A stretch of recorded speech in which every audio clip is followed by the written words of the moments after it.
Traditional media sure is a nice way of saying harassment with a phone. And Woodrow saying, this is not activism, it is narcissism. It is leveraging tragedy to chase clout. Shameful. Also yesterday, there was a good chunk of conversation around that Iranian MMA fighter, with Mithra saying, Phil, as an Iranian woman, I got really nervous when you started talking about the MMA fighter, because I thought, here we go, another news story to paint us all with the same brush. But I have to sincerely thank you for how you covered the story. We Iranians hate the regime that's hijacked our beautiful country and culture. We hate everything they do inside the country and outside. When the attack against Israel happened, we were desperate for news outlets to stop saying Iran or Iranian when referring to the actions of the murderous regime, so thank you. It means a lot. And James T. initially quoting me from yesterday saying, when someone says, I hate Iran, that what they're saying is, I hate the Iranian government. I hate the ruling class there. And saying, I really wish the media would do better about making this more clear to everyone. If the media as a whole would take the extra second when stating a headline to add the word government behind the country's name, maybe there wouldn't be so many people out there with blind hatred for an entire country of people who may or may not even believe in what their government is doing. So noting at the end, it's probably because it's easier for humans to bond over a mutual hatred than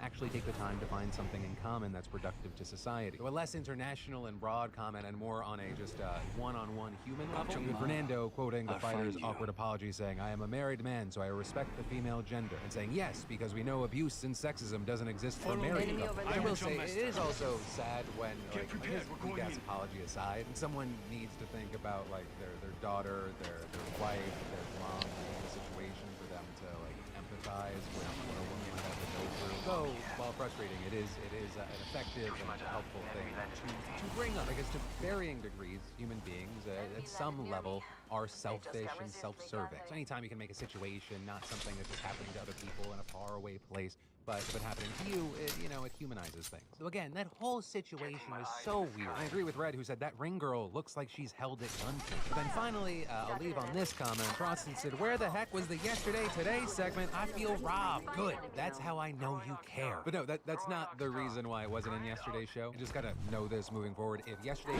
today is not in the show, it's a time issue. Yesterday, because of some personal stuff, I got a very late start to the show, and my main editor is out on a well-deserved vacation, so I kind of set everyone up for failure yesterday. And this segment's just the easiest thing to cut from the show at the time. And yesterday's show, as many of the first comments noted when I uploaded yesterday, was late, but it would have been even later. And what's kind of wild is if, like, the show, it's something like if the show goes out after 3:30 p.m.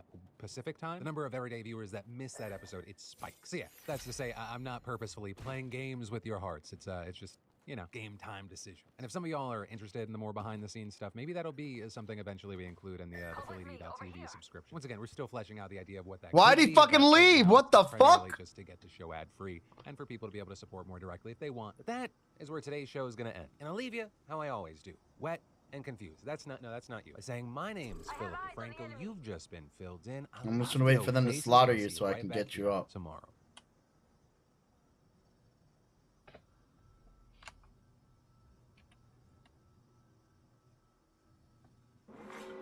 Warning. Movement in progress. We're all inside the ring. Good.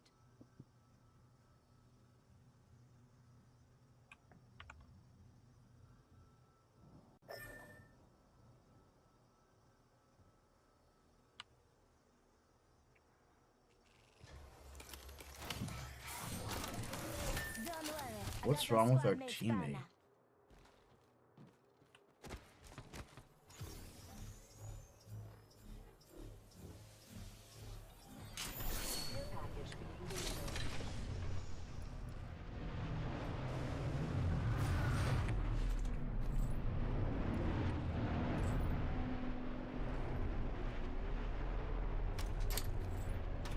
I couldn't leave so many treasures behind.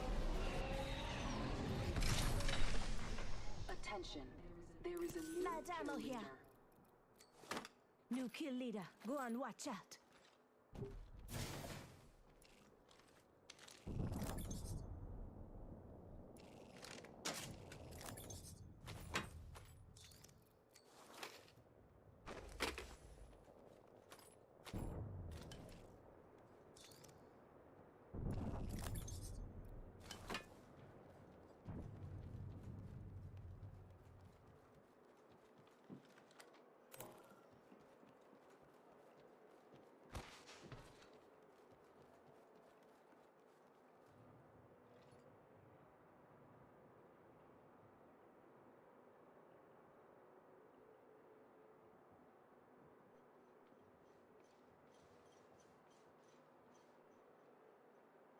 There's two things you would never confuse me as: a tall person and a fan of TikTok. I've made it pretty clear over the years that I think TikTok has been largely detrimental to the development of the younger generation, as well as just overall a negative effect on people as a whole.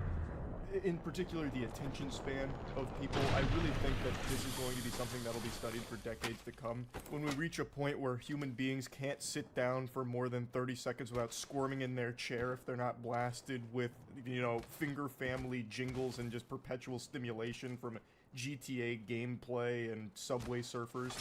Like, I do think it has had a noticeably awful effect on people's brains. However, there is something I love. Freedom. I love it more than Garfield loves lasagna. My blood runs red. My belly's filled with cheeseburgers and brewskis. When I have a birthday party, I ask the attendees to sing the Pledge of Allegiance instead of the Happy Birthday song. If I wasn't a human, I'd be an eagle. That's how much I love freedom. God damn it. God bless.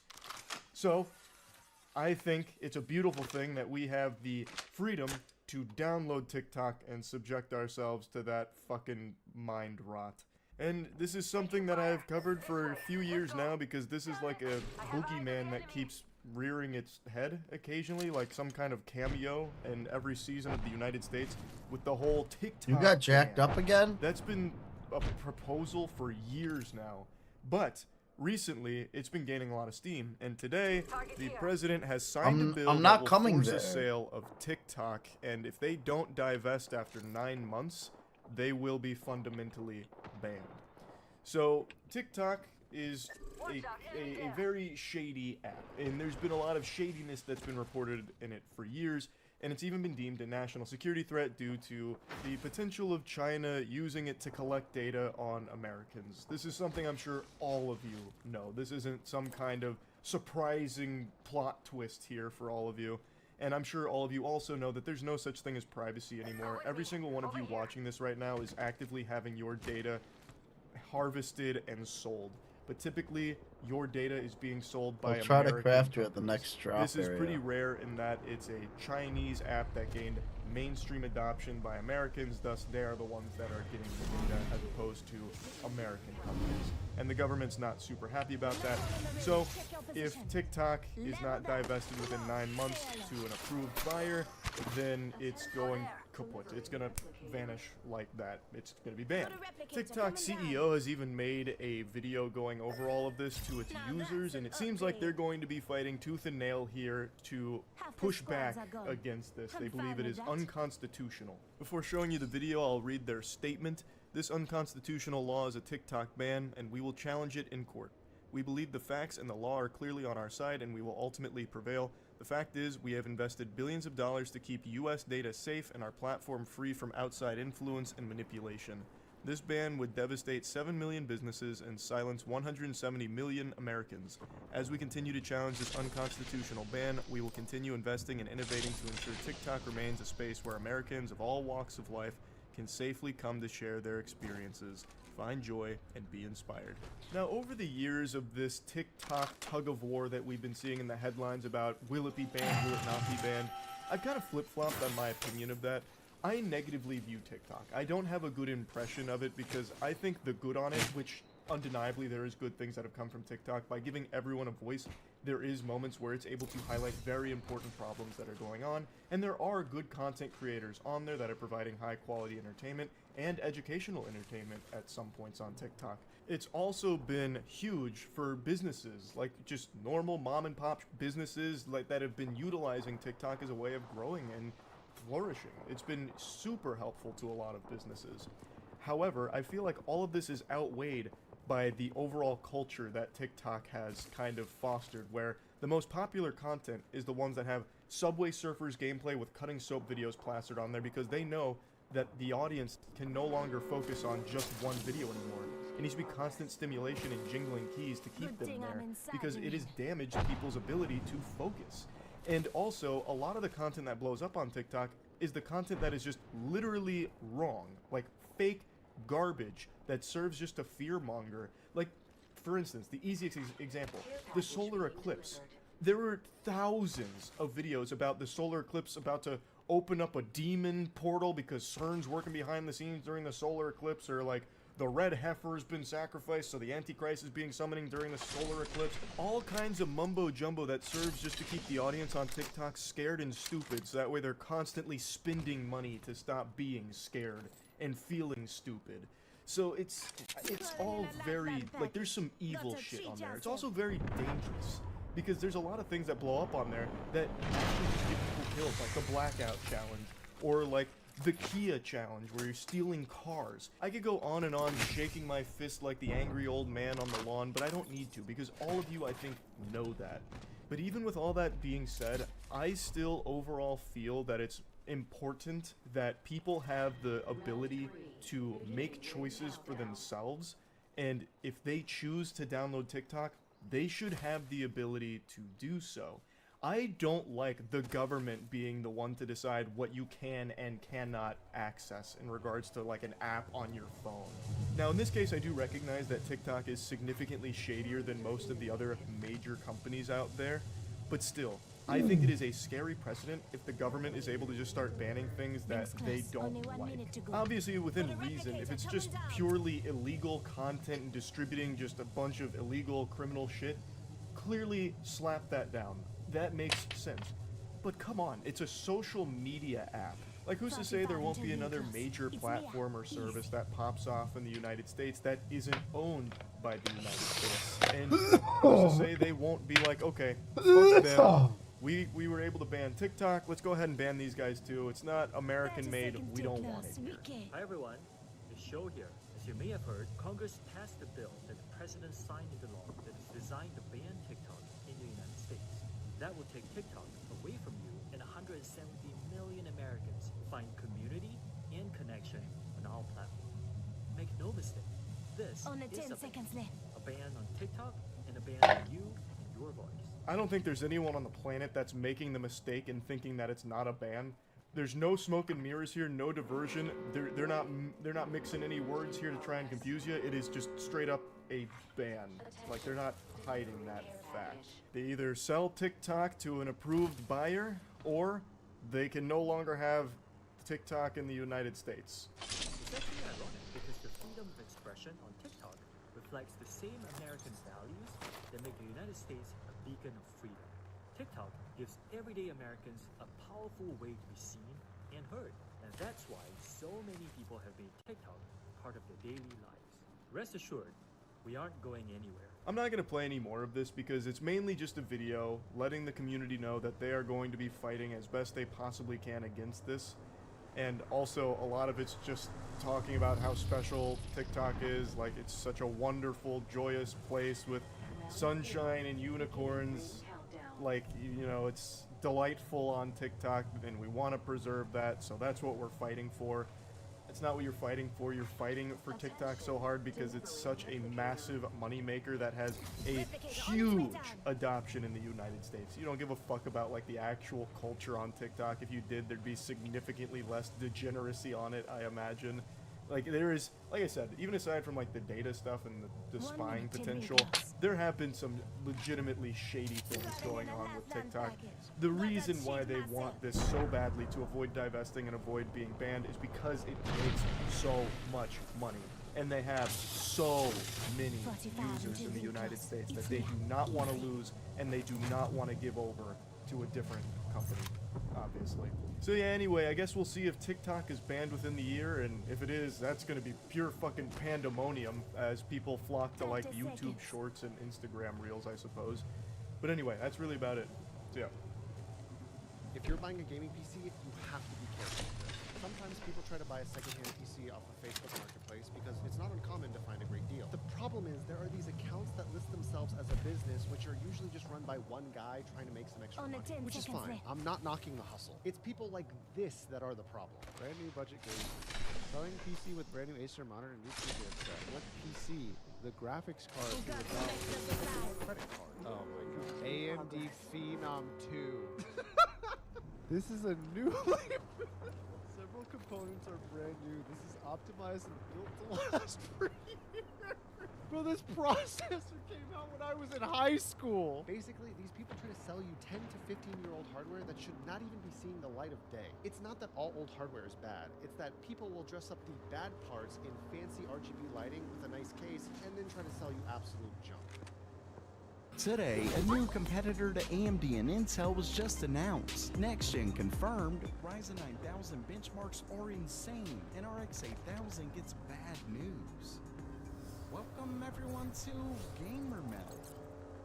First up for today, like they told us a few days ago, Qualcomm has officially announced their new Snapdragon X chips. Remember that these processors are going in Windows-based notebooks, but they're built on ARM rather than x86. So it's a very interesting new move that could seriously shake up the industry. Either way, let's get to the specs. Starting things off, the chips are divided into 3 higher-end Snapdragon X Elite chips and their lower-end Snapdragon X Plus. All of the processors come with 42 megabytes of total cache, LPDDR5X support, and 45 TOPS performance. The lower end part is the X1P 64100, and it's a 10-core CPU with a max multi-thread frequency of 3.4 GHz, and no support for dual-core boost. Next is the first X Elite part with the X1E 78100, and it's a 12-core CPU with a 3.4 GHz multi-threaded frequency and no dual-core boost. Next we have the X1E 8100, which is also a 12-core CPU with a 4 GHz dual-core boost and a 3.4 GHz multi-threaded boost. Finally is the X1E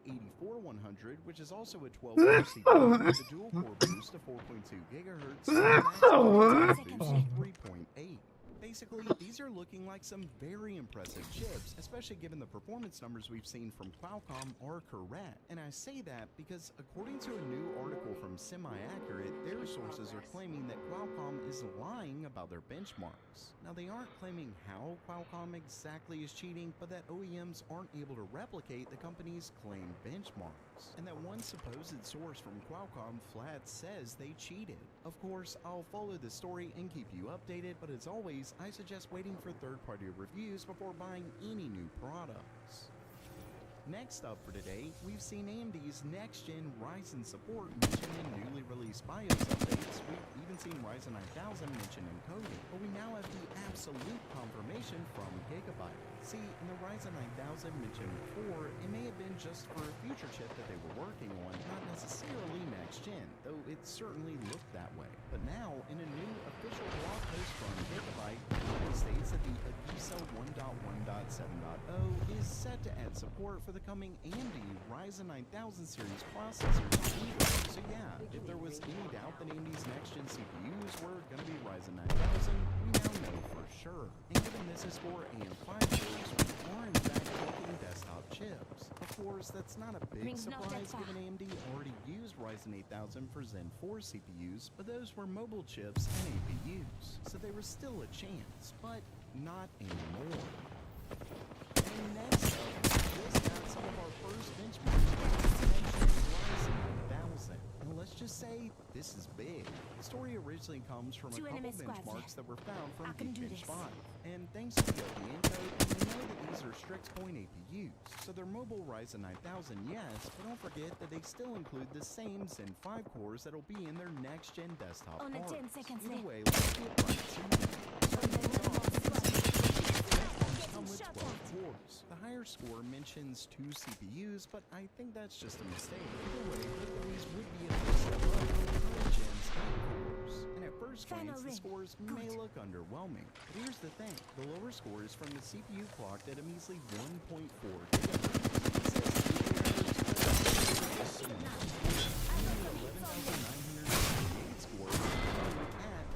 GHz. Don't forget that these are engineering samples, so they likely don't get anywhere near their final clocks. Meaning these scores are actually amazing. In fact, if we take the score at 2 GHz, it's nearly at the highest end current gen mobile part. And once again, that's at 2 GHz. So at this level, they might as well be desktop parts. Because if we took this score and look at the current 7900X, it runs at 5.6 GHz. So assuming the next gen part doesn't get any higher clocks, it would mean we need 180% clock increase to match that 5.4 GHz. And with 180% higher score, we would be at well over 30,000. which is even faster than the 16-core desktop Ryzen 7950X. And if we do the same thing with the lower 1.4 GHz part, it would still be over 30,000.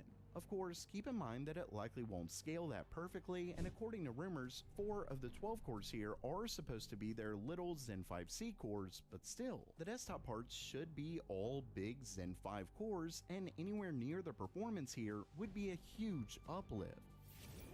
Unfortunately, it's not all good news for AMD, as we just got new specs for their upcoming RX 8000 GPUs, and it's disappointing to say the least. The story comes from a new tweet from the well-known leaker Kepler, who was one of the original leakers to claim that AMD wouldn't be releasing high-end RX 8000 GPUs. And in the new tweet, he claims that RDNA 4, which is the architecture set to power RX 8000, will come with 18 GB per second memory. And someone asked if this was all of RDNA 4, to which he replied, yep. For reference, NVIDIA's RTX 50 cards are rumored to come with up to 28 GB per second memory. Of course, AMD has their Infinity Cache, which helps to bridge the gap in speed, as they've never had the fastest memory, but still, AMD's current gen 7900 XTX already has faster memory, so it's not looking good. If anything, this could point to AMD not even releasing something as fast as their current gen. One hope is that their Infinity Cache is significantly faster, so they don't even need faster memory, but it's tough to say. All in all, I think the main hope left is that AMD can release a decent upper mid-range part that's an amazing price. Fingers crossed. So while that does it for today, are you getting a bit disappointed for AMD's next-gen GPUs, or are you just really excited about their next-gen CPUs? Let me know down in the comments below. And if you liked the video, please subscribe and give it a thumbs up. And as always, have a great day.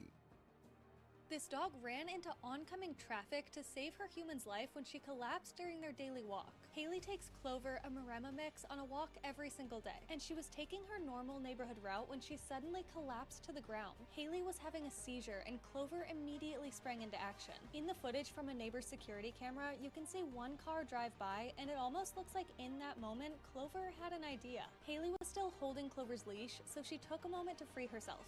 And then, when another car came around the corner, Clover placed herself right in front of it, staring directly at the driver to flag down help. The driver of that car was a man named Dryden, and seeing what was going on, he sprung right into action too, going straight to Haley to check on her. He began talking to her, trying to tell her that help was there, and then he quickly ran up to the nearest house's front door and rang the doorbell in order to get additional help. That homeowner quickly called paramedics while Dryden focused on Haley, and Clover still didn't think her job was done. While Dryden and Danielle helped Haley, she ran back home. Haley's sister Riley came to the door to find Clover alone and followed her back to Haley, where she was able to be with her sister until paramedics arrived. Thanks to Clover and fast-acting neighbors, Haley got the care she needed in time. And after a few days in the hospital, she went home and she's doing well. Her family is endlessly grateful for Clover. I'm Jen, and I post something positive every day. Right, so recently on this channel, we have covered our fair share of wedding drama, which is quite ironic because your wedding is supposed to be the best day of your life, but on TikTok, it's not apparently. And this story in particular is pretty interesting because it's affecting multiple people who've made multiple videos about this situation, but there's no real answers as to why it's happened, and I think I have the answers. But first things first, let's actually add some context to this situation. So there was a TikToker called Kathleen Stalborg. I've definitely pronounced that so wrong. But Kathleen has only ever posted 3 videos on TikTok, and they're all around the same situation. As you can see, they're getting a lot of attention. The first one's got like 3.5 million views, then we've got 400 again. So this situation is definitely blue. I actually feel really bad for her because her wedding is seemingly going very wrong. And it actually all started with this video where Kathleen talks about the venue that is supposed to be hosting her wedding is just mysteriously closed down and no explanation. Caitlin, what did I say? I said Kathleen. I'm so sorry. That was so stupid of me. I already know that there's people watching this video with that same name and just like cringed inside when I said that. I apologize. And we were supposed to get married at Circle B Wedding and Event Center in Isanti, Minnesota in less than 2 weeks, so on May 4th of 2024 here, and we just got an email that they effectively immediately closed the venue. 2 weeks before her wedding, by the way. Like, I've never been married, so I know it takes a lot of planning, and this isn't something that you can really just kind of throw together in 2 weeks' time. And then obviously you've got to bear in mind the amount of time that she has put into planning this originally. And if there's one thing that's particularly important in your wedding planning, it's the venue. And not just because that is the place you're getting invited all the guests and after anything can going, but everything that you've planned, like the cake and everything else, is all going to this venue. So I can't imagine the stress that this has caused. Introducing the your situation champion. gets worse because, like she's going to go on to say, we didn't really get any explanation. And so we have AJ Shea leading the way. not getting our money back. So anything in the ICFC Minnesota, in our church is being late. Please let us know. We are just trying to figure out what to do. Oh, bless him, man. I mean, not only have they cancelled the venue, which is already as stressful as it can be, but Enough lambing around. Let's go that way. Hello? this has affected multiple companies. In fact, I found another video of someone else talking the same situation. Do you communicate? We're headed to Target for some retail therapy because we've been ghosted Hello? by our wedding venue. Yeah, so 8,700 bucks I think they said. So $8,700 and if we actually look at the description of this video, it says wedding venue closed 3 months before our date, effective immediately. Hashtag Circle B, pay us back. Circle B being the same venue that we just spoke about. And here we actually have the email that Circle B sent out to the people that they just ruined the wedding for, and it says, "We are sorry to announce that Circle B wedding and events venue will be closing effective immediately. It is no longer possible to maintain the business in the current economic environment, the change in the economy, proliferation of new wedding venues in the market, and most importantly, increased costs have forced the management to make the difficult decision to close the historic venue." Now there's a few things I want to mention here. The fact that they're closing effective immediately kind of insinuates to me that something bad has really happened, and it's not just that they're struggling at the minute. Because you would think if they were just struggling, they would know about this a lot sooner, and they'd be able to kind of like close out gradually, right, and still do the last few venues before they officially close. And then they do go on to give these reasons here, talking about like the change in economy and all this stuff, increased costs and whatnot. But it does seem like the owners of this venue have been having some financial troubles recently, but it's none of the things that were really mentioned in this email, and we will get to that. For those of you that have upcoming weddings, we are truly sorry, but unfortunately we will be unable to accommodate your special event. We understand that this news will not only be disheartening to many of you and your families, but for many of you this will be devastating for your plans. For that we are truly sorry. Nobody's available to take calls or emails. I mean, what a weird way to close out that. I mean, the least they could do in a scenario is speak to people and try and help them out. They're like, oh no, this is your one email that you're getting, and we're gone. We're done. So clearly something bad has happened here, right? If they just couldn't keep the venue up and running because it wasn't as like profitable as it was before, then they would close out gradually, but they'd also speak to people. Well, actually, I came across an article by a local news site. I think they're a local news site. I had to use a VPN to go on. They were like, "No UK people, please." And the headline of this article says, "Venue owners who left couples scrambling are actively being sued," which kind of does make a lot more sense as to why they just closed it down so quickly.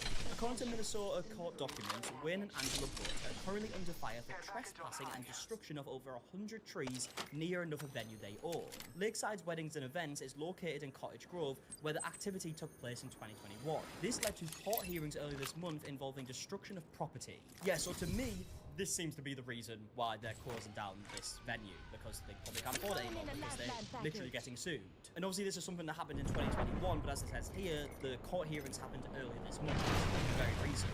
Now the article goes on to say that the Bucks purchased land located at 7404 Lamar Avenue 3 in Cottage Grove for a new business called Lakeside Weddings and Events on August 20th, 2021, according to a trial brief where the trespassing and cutting of the trees took place just days later. The couple was sued on August 4th, 2022 after property owners adjacent to the Butts came across 115 damaged trees on their land, according to the complaint, leading to the altercation of topography? Is that how you pronounce it? Something like that. Of the plaintiffs, Stephen and Caitlin.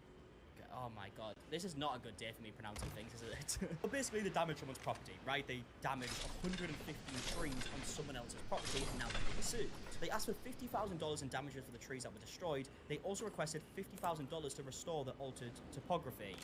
I hope I'm pronouncing that right. And just to show how recent this is to the venue actually closing, it says, hearings were held on April 15th to the 16th of this year, just 1 week before the venue owners permanently closed Circle B. So, I mean, to me, this is definitely the reason. And just to add some context as to how many couples this has actually affected, the article goes on further to say, with the closure of Circle B weddings and events, a total of 19 engaged couples were left with no wedding venue, as well as 2 companies left with no event space. It was confirmed that all contracts for the weddings and events were signed in 2023. So this is 19 couples that are affected by this. Not just the 19 couples, but the families of them couples who have made plans to go to these weddings. And of course, as we've already heard, it seems like they're not going to be providing any refunds, and they've not told anyone how to get refunds.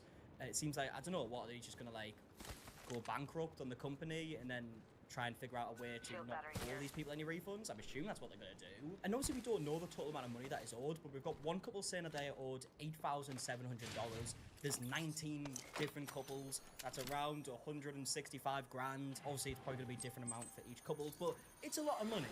And right now, it really does seem like they're just planning on running away with this money. And I don't know, like, the contracts that people have signed or anything like that. I don't know if they're going to be able to do this bankruptcy. But yeah, I mean, if these people don't get their money back, this is genuinely disgusting. And just to make the situation even more bizarre, I'm reading further down the article here, and it says, Circle B Ranch Retreat Event Center LLC, what was the official company name, was administratively terminated on February 27, 2024, 2 months prior to informing its customers about the permanent closure. So this is actually something that they knew they were doing on February 27th, but didn't tell people Where were they? Time. And in some cases, just a couple of weeks before people's weddings. Like, if they just told people this in February, or at least said, like, it's a possibility this could happen, it gives people a bit more time to actually sort out their venues, but apparently they didn't want to do that. So yeah, bearing everything in mind, it seems like the reason that this is all happening is because the owners are currently being sued. They're going to have to pay out a lot of money because of the damages that they've caused, and now their original the event business. So not only have they put themselves in financial troubles, they've now put 19 other couples in financial troubles. Some couples that might not be able to afford another venue, right? Even if they do get the refund back eventually, if they don't get it back right now, they might not even be able to afford another venue at this time because they're already thousands of dollars out of pocket. Now, luckily for Caitlin, because she's made this video and it's went viral, a lot of other venues are saying that they want to help. Like, for example, we have this one here from Stone Farm that said, "We have your date available. Our capacity is 200 and we could get you set up right away, sending all our love." And in fact, actually, as I'm just reading through these comments right now, I've just seen someone who's going through a very similar situation with the same company saying, "I'm getting married there in October and didn't get an email from them at all. I think it was a scam. They must have gotten hacked or something." So she is actually like trying to be optimistic about this and saying, "Oh no, the venue probably is okay. Maybe like they've been hacked and they've sent like you an email." But then Caitlin's responded saying, "No, the website is gone and the vendors we had with them have all gotten the same message. When you call, they don't answer." To which the original person said, "Oh, actually, I did get the email. We tried calling too and it went straight to voicemail. I messaged them on Facebook since that is still up." And yeah, I mean, in that article it said they're not responding to Facebook messages, and I believe it hasn't actually been active since 2023. So yeah, this poor person just found out on TikTok that her wedding venue has been cancelled. So I mean, that's 3 different couples that we're aware of that are going through this right now. Obviously, there's another 16 that apparently are too. Like, it's a really, really shitty situation. Now, Caitlin has posted an update video just a day ago to talk about the whole situation, so we'll look through that. Hey y'all, a quick update. First, I did not expect so many people to see that, and the support has been amazing. So we tried to call our past venue, and it went straight to voicemail. No responses or anything like that. I think that's the most mental part about this. The fact that they're not even speaking to people. Like, they're fucking over people's weddings here. Like, the most important day of their life, right? And they're just doing this happily without even speaking to people. The least they can do is speak to people and be transparent and talk about the situation and see if there's any solution, if there's any way they can help, if they have any contacts of people who could help. They are just removing all responsibility from themselves, which is mental. They deleted their website. It's completely gone. Their social media has been deleted, so there's no trace of them anymore.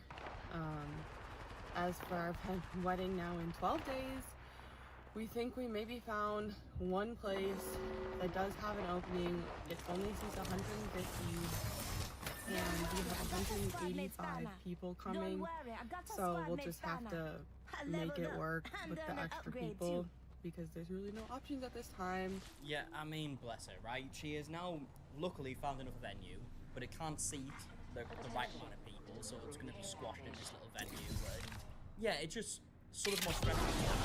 And obviously, bear in mind, they didn't get a refund from the original. But I really feel for the other brides who are also in this situation, some who haven't heard from Circle B, just never got the email. And so if I guess if I hadn't said something, they may not have known. Oh, right, so apparently some people just didn't get the email too. There was certain people that did get emailed, certain people that didn't, and found out through this video. We're really hoping that as things settle down, maybe we will hear from them and get some of our money back, because that was a lot of money. But thank you so much for the support, and we're just hoping that we can secure our venue for 12 days from now. And we really hope that we hear back from them so that we don't lose all of our money. Well, it seems like they're not really in a rush to speak to anybody right now. Like, straight away, I got like, oh, Listen up, I'm calling a madman package. genuinely great. But yeah, obviously, if I'd say a couple of things to sort this out, I imagine we have to reschedule them. Maybe, first of all, can't afford to get a second venue. Gonna put it to use. First venue, but also like availability. Like, you've got to book these things quite far in advance. Luckily, Caitlin has found somewhere that she can do with 2 weeks' notice. Some people might not be that lucky, and yeah, I mean, it's so sad for everybody involved, and a very, very bizarre situation. I would love to know your thoughts in the comment section down below on everything that I spoke about in this situation. I mean, it's obviously a horrible thing that's happened, and like I said, hopefully everything can get sorted and people can have the best day of their lives, which is We can get around this wall. We're but yeah, probably either way, that's better gonna be it for off. the video. I hope you enjoy. Please leave a like on it, subscribe if you're new. We're getting very close to 500,000 subscribers. There's so people check over there us for out. sure. That'd be great. And until the next one, I'll see you guys in a bit. Alright, goodbye. NVIDIA's next generation GPUs are looking wild, and I've got information not only on the 5090, but the 5080, the 5070, and even the 5060. Let's talk about it. Before that, this video is brought to you by VIPCDKdeals.com.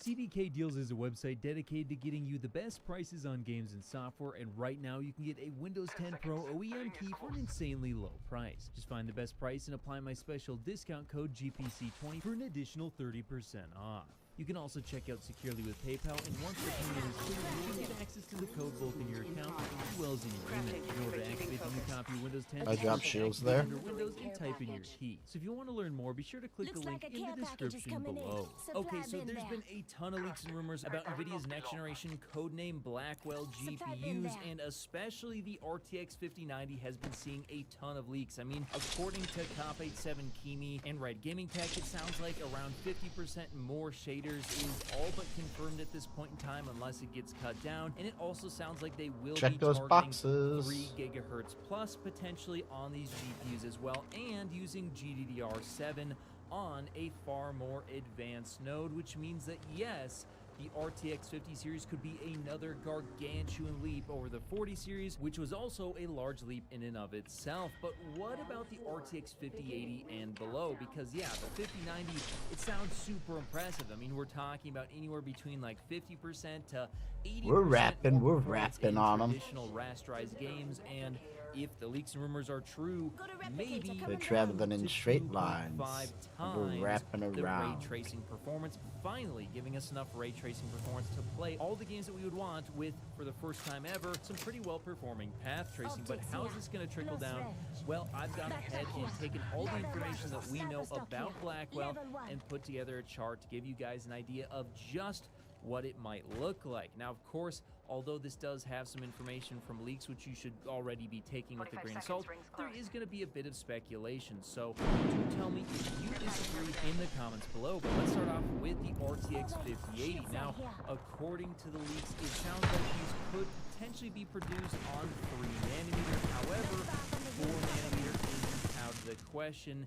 And so I think you're going to see one of two things. Either the most advanced GPUs will be on 3nm with the lower end ones on 4, or the most advanced will be 4nm, and then the lower end ones will actually be still on 5nm. But in any case, regardless, I do believe we will be seeing around 112 SMs on this GPU, which would actually be a pretty significant uplift over the 76 we're seeing on the 4080. In fact, if we do some simple math, that's nearly 50% more shaders versus the RTX 4080. And also, we should be talking about a roughly 400 to 600 megahertz increase in clock speed, bringing us to 2.9 to 3.1 gigahertz. Also, we should be retaining that 16 gigabyte capacity, which I think is going to be plenty fine for an 80 class GPU, even with ray tracing and all these various different features, at least for the lifespan of this graphics card as a high-end GPU. But it will be moving to GDDR7, which means 28 gigabits per second on a 250 gigabit bus actually gets you 896 gigabytes per second, close to a terabyte RTX 4090. And in fact, this should actually be faster than the 4090 if these specs turn out to be true. I'm estimating around 64 megabytes per second raw there. In terms of performance, probably around RTX 4080. Again, we could be talking about double the rate. He's broke. Performance. Now, as for release, I do believe we will see this one a little bit after RTX 5090, but let's talk release dates at the end of the video. Let's move on to the next one, and I'm going to throw a loop in there. Let's move to the RTX 5060. This one should have, I believe, 42 SMs in enormous 4060, which has just 24. Boost clock 2.6 to 2.8 gigahertz. 12 gigabytes of memory this time rather than the 8 that you see on the 4060, and if they do choose to still use GDDR7, well, we could be talking about 448 gigabytes per second. That is getting close to double the bandwidth of the RTX 4060. Now, of course, they could cut it down more, use GDDR6, but at this point in time, I'm not sure if that makes a whole lot of sense unless it's a 50 class card. So this could finally bring the 60 class into being an actually good GPU versus the really bottom of the barrel specs and upgrades we got with the 40 series. And in terms of performance, in fact, with 32 megabytes of cache that I'm estimating, we could be talking around 80 to 85% more performance than the RTX 4060. That is absolutely massive. In fact, this would actually be going toe-to-toe with something like an RTX 4070. So a 4070 replacer at a much, much lower price. Really good stuff there. But what about the 5070? This is going to be the one that I think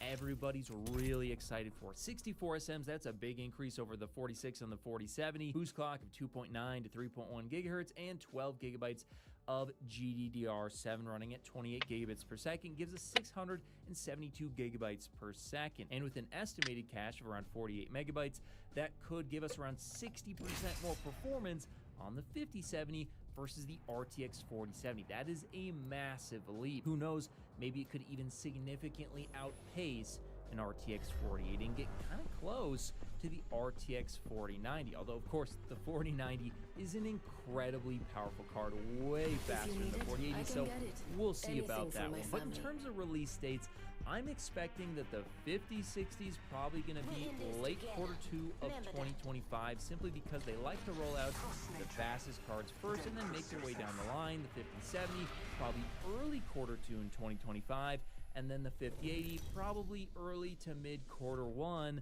of 2025, as the RTX 5090 it's looking like is going to be the end of this year. Although it is possible all these things could be moved up, and maybe you'll get not only the 5090 at the end of the year, but also the RTX 5080. I could see them doing something like that. I hope that's the case, but I'm going to stay conservative and say that maybe we'll be seeing it early Q1 to mid Q1 of 2025. So it might be a little bit of a wait, especially for the 60 and 70 class cards. But guys, if these specs do turn out to be true, if these are even remotely close, which I do think they will be, well then these cards I think will finally bring healing to the market when it comes to price to performance. Now, 5090, 5090 Ti, or Titan, whether they choose to release those cards or what they choose to name them, probably going to be really expensive. But the rest of these cards, I do think NVIDIA has learned their lesson. They cannot charge exorbitant prices for cards that are supposed to be attainable by, well, regular working class American Joes, American patriots like you. I salute you. So with that being the case, I really don't think you'll be seeing super high prices on these ones. Now, the only one that I think is going to bite is I think they're going to try and stick to $999 for the 80 class GPU. Now, they tried pushing higher last time with the 4080. Clearly that didn't work. They backed it up to $999. It seems to be working all right. You might even see $899, and I hope that's the case, but I think they'll try and stick to $999. And then the 5070, honestly, I think they're gonna back it down. 600 was a tough tough sell for the 4070. I think it really started to pick up sales when it got closer to that $500 range. So I think you will see either $499 or $549. I think you'll see a slight price drop on that card, but of course, only time will tell. And NVIDIA's greed knows no bounds, so I could be completely wrong there. And then on the 5060, I'd probably say you're gonna see a slight increase on the 60 class if they really do go for like 85% more performance, massive bandwidth increases, all that kind of stuff. I could see maybe instead of like 300, 330, you could see maybe like 350 or even as high as like 380. I could see something like that, but it depends on how they choose to name it and when it gets released. So there you have it, guys. There's everything that I know right now with the RTX 50 series with the codename Next Generation Blackwell GPUs. But that's just what I think is going to happen. Let me know in the comments below. In fact, I want you guys to type out exactly what the specs that you think the RTX 5060, 5070, and 5080, and hey, 5090 will be in the comments below, as well as when you think they're going to release and their performance and pricing is going to be. I'd love to see what you guys think in the comments below. I'll definitely go ahead and read if you guys have some estimates based on the leaks in the comments below. But of course, that's going to do it for me, and I'll see you guys in the next video. If you made it to the end of the video, be sure to drop a like. Every time you do so, AMD and NVIDIA release new GPUs. Also, if you want to see more, check out one of these related videos. You won't be disappointed. Something like 3 years ago, I made a video about viruses inside our DNA. The idea that our genes contain a lot of viral DNA which integrated with us throughout billions of years of evolution. And though we generally tend to think of viruses as pathogens or something that's dangerous or something that's deadly, in reality that's not entirely true. Actually, in most cases, that's almost entirely not true. The story here is a lot more complicated. Most viruses actually serve a really important purpose in a lot of different genetic functions inside complex cells. And over billions of years, they've become an integral and a very important part of a lot of different functions inside different cells. And though we've known for a very long time that approximately 8 to maybe even 10% of DNA is essentially different viral components, when it comes to understanding exactly what they do, that part of science is still in its infancy. And so, hello wonderful person, this is Anton. Today we're going to discuss a few more studies in regards to viruses inside our DNA, with the main focus being evolution and development. Essentially, viruses, quite a lot of different viruses, Bro, you're alone. help evolve us into who we are today, and actually even right now support our systems, making us who we are. And so let's discuss the main details from studies you can find in the description. And I guess let's start with one of the bigger studies, with one of the biggest discoveries. So first of all, we know that during the evolution of various organisms, even before we became humans, and before our ancestors became vertebrates, a lot of viruses continuously interacted, or I guess infected, a lot of different species out there, and very often integrated into their DNA. This is especially true of so-called retroviruses, such as HIV that you see right here. And by definition, a retrovirus is a type of virus that's able to insert a DNA copy into its host cell. And in most cases, when the cell gets infected, this viral DNA is then actually considered to be its own. Sometimes the viral DNA remains inside without being touched, and can then actually become part of DNA, going down generations and remaining inside. Somebody else, third party coming in. So in other words, some of these viruses can actually stay inside for generations and generations, and thus become part of the genome of a certain organism.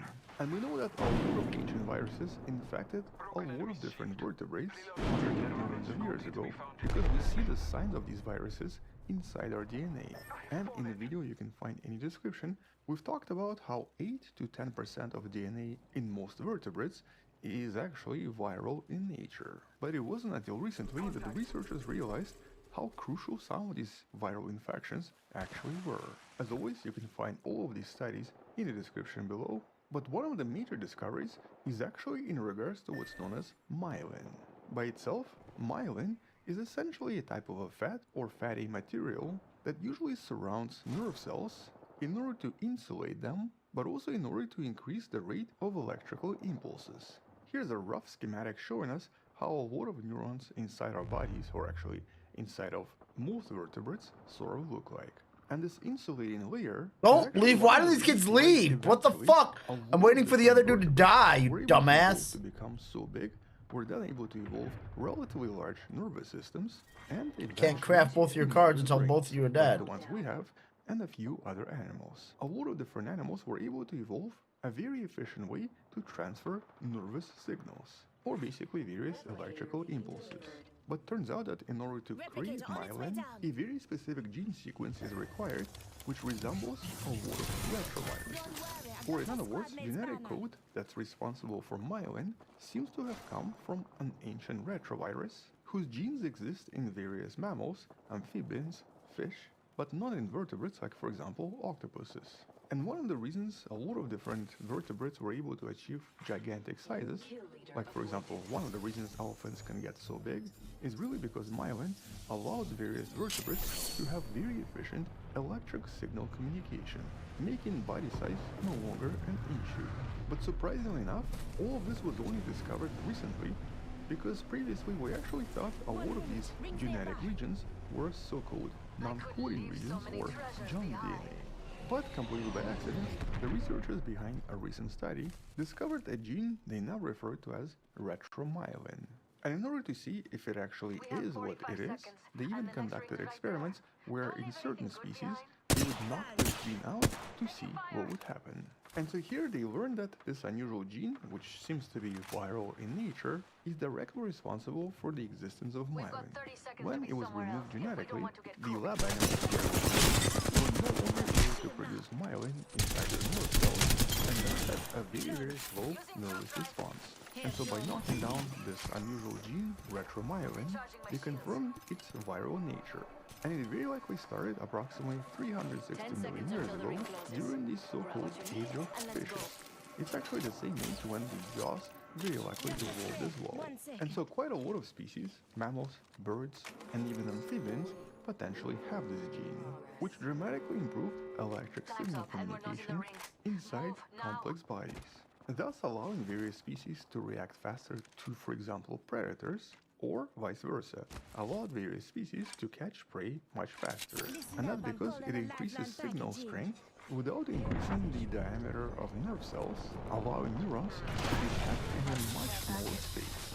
But it also provides protection and support. Likewise, it also allows for various animals to suddenly have much longer limbs, because then basically all of these signals can carry even if you have a really long body. But intriguingly, these viruses very likely did not affect invertebrates, such as, for example, octopuses and squid. And because of this, these animals evolved something a little bit different. Here, instead of packing cells and surrounding them with myelin, various types of invertebrates ended up evolving extremely wide nerve cells, which are actually quite efficient at transferring signals. But the problem is that you cannot... Yo, people over there, let's go, let's get down here. And so technically, squid and octopuses would never really have as many neurons as vertebrates unless they have an enormous body. We're gonna have to rat to win. It becomes extremely inefficient in a lot of different ways. And naturally, our brains, I'm okay with our that. super complex, super advanced brains, are also a result of all of this as well. There's no way we would have 80 billion neurons and have efficient communication if it wasn't for myelin and if it wasn't for this viral infection. But even more intriguingly, when the researchers tried to analyze if this happened just once, basically spreading to other organisms from some kind of a single infection, or if this happened multiple times, they actually discovered that this infection very likely happened multiple times throughout millions of years. So this is something that affected many organisms, just not all of them, eventually causing some organisms... Spin all the way around to the backside with me. When we get all the way to the back, we're gonna spin on them. Electrical signals. Okay, so viruses clearly helped us evolve intelligence and large bodies. What else? Well, it turns out that quite a lot more. Turns out that even placenta, one of the most important features of being a mammal, is very likely a result of a viral pathogen as well. And this is possibly something that happened approximately 500 million years ago. And so here, genes from some kind of a retrovirus that very likely infected early organisms once again, resulted in a strange protein known as MERV-L-GAG, an unusual genetic sequence that results in a strange protein. A protein that actually helps manage the embryo development minutes and hours after fertilization. In other words, as soon as the embryo is created, at least one virus, but potentially a lot more, seems to create a bunch of proteins that start the process responsible for creating embryonic cells, with a lot of these viruses even controlling how various stem cells differentiate and how they then become very specific types of cells in various types of animals. But even more strangely, the highest levels of this viral gene that then creates this unusual protein was actually during the earliest phases of embryonic development, literally suggesting that these viruses seem to guide early development in pretty much most animals, especially animals using sexual reproduction. And this was actually captured in a lot of these pictures you see right here, with tiny viral particles visible Hi up there, in just be different quiet. colors, Just which play it by low. itself is really mind-blowing. These ancient viruses that are basically inside our DNA and have been there for millions of years seem to be directly responsible for forming life even from the first seconds And we're in after here. fertilization. And naturally, because of this discovery, medical researchers already started to look at this in order to understand potential issues and potential problems with infertility or developmental issues in the first few days. And so this research doesn't just tell us that viruses are crucial, it can also lead to some medical breakthroughs. But if this wasn't enough, well, viruses actually don't stop there either. They also seem to support the embryo by basically suppressing the immune system in order to avoid embryo destruction. And that's because during the process of fertilization, half of the DNA is from a different organism, I guess the father. And so in order to prevent mother's body from destroying it, the immune Throwing a system decoy has to out be there? somehow shut down. And it turns out that something happens inside placenta that once again involves a bunch of viruses. But here it does something really tricky. It basically pretends to be under a constant viral attack, explored more in the study right here. And by doing this, it prevents the immune system from destroying the fetus, and it seems to do this by using this unusual genetic repeats known as ALU, a kind of a double-stranded DNA, once again viral in origin, that literally causes the placenta to start an immune response. But because these are not real viruses but just viral leftovers, they don't really do anything. But because of this, placenta acts as if it's always infected, which actually ends up protecting the fetus during its development. And here, just a little bit more anatomy to help you understand. Inside placenta, the outer layer is known as syncytial trophoblast, a very thin cover inside the uterus that forms a kind of a wall in order to protect the fetus, and also serves as a kind of a border that both feeds the fetus and also protects it from mother's immune system. And turns out that the protein responsible for creating this unusual structure is known as syncytin. But this strange protein has very unusual DNA. Unusual in a sense that it seems to resemble HIV quite a lot. And so once again, this protein seems to have come from an ancient retrovirus extremely similar to HIV and other retroviruses. And so the fetal development Did you get up seems to me at all or no? entirely dependent on a lot of different ancient viruses inside our DNA. But those are just some Right, of you the can if you recent get over discoveries here. from just the last few years, and are definitely not the last discoveries, and probably not even the most mind-blowing discoveries we're going to be making. As I mentioned before, 80% of DNA seems to be viral in origin, and none of it seems to be But I had to hit him while I so it could. very likely has function. But it will take a while to find out what function. And so definitely subscribe if you'd like to learn more about future discoveries in regards to this somewhat intriguing topic. But it looks like in the last couple of years, we've discovered that everything from early development to the development of large brains and large bodies all seems to be a result of ancient viral infections, mostly by these retroviruses, something that we didn't know about up until relatively recently. But if you'd like to learn more about how viruses affect us or why they're important in a lot of other species, check out some of the previous videos in the description. But anyway, once we learn something else, I'll come back and talk more about this in some of the future videos. Thank you for watching, subscribe, share this with someone who loves about space and sciences, come back tomorrow to learn something else, support us on Patreon by joining channel membership, or by buying the Wonderful Person t-shirt you can find in the description. And as always, bye-bye.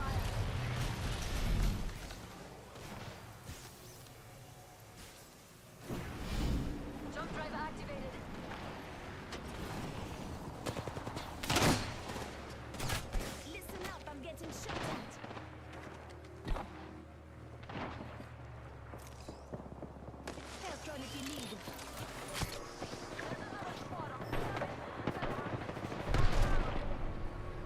Only 2 other squads left. Just giving my shields a recharge.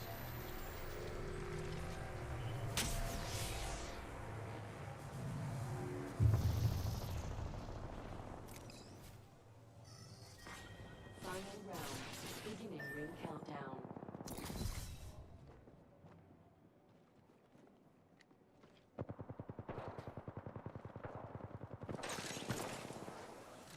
Only one more squad.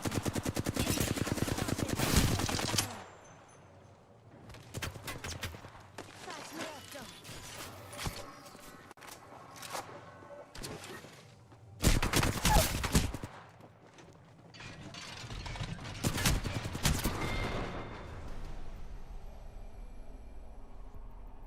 Took you all the way down, though, didn't that bitch?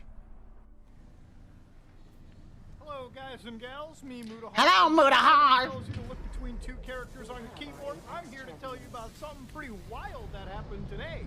Ladies and gentlemen, do you know that TikTok is basically officially banned as of today? Now, you might not know this, but apparently the United States, out of nowhere, signed an entire bill package, a $95 billion package that is supposed to assist countries like Ukraine, Israel, Taiwan, and inside that bill package was a tiny little provision for TikTok, where the bill said a provision will force the Chinese company ByteDance to sell the popular social media service TikTok. Now, TikTok's one of the largest social media services on the planet right now. I think it's something around like 110 million or plus something Americans use TikTok on a pretty daily basis, all right? You might have seen somebody on your subway just scrolling through video feeds and video feeds and video feeds, watching whatever slop gets thrown in their way. And to be honest, most social media services are kind of like that. TikTok is just the most aggressive version of it. Their algorithm's pretty good enough for people to sit there for hours on end, wasting their lives away. But then again, I guess most people waste their lives away on social media, so I guess it really is a brand of what poison you pick. Now, TikTok was a special brand of poison because it was the only social media poison that never originated from the United States that gained mainstream approval. To understand most of the biggest social media services in the world, Facebook, YouTube, Twitter, whatever, all of that exists from right here, North America, okay? This part of the world controls a lot of data that, exists everywhere all around us. And for the first time in history, a foreign application from China ended up basically taking the world over by storm. An application, by the way, that's also banned in its own country. TikTok does not exist in China. They have something called Douyin, and if you think it consists of the same... Reckon we crash land is Poppy there. No. Kids over there get fed a healthy diet of education. Kids over here get fed a healthy diet of dangerous licks, okay? Devious licks, so to speak. So it's a different world, so to speak, but to give you an idea, to whittle you on back, the bill that we looked at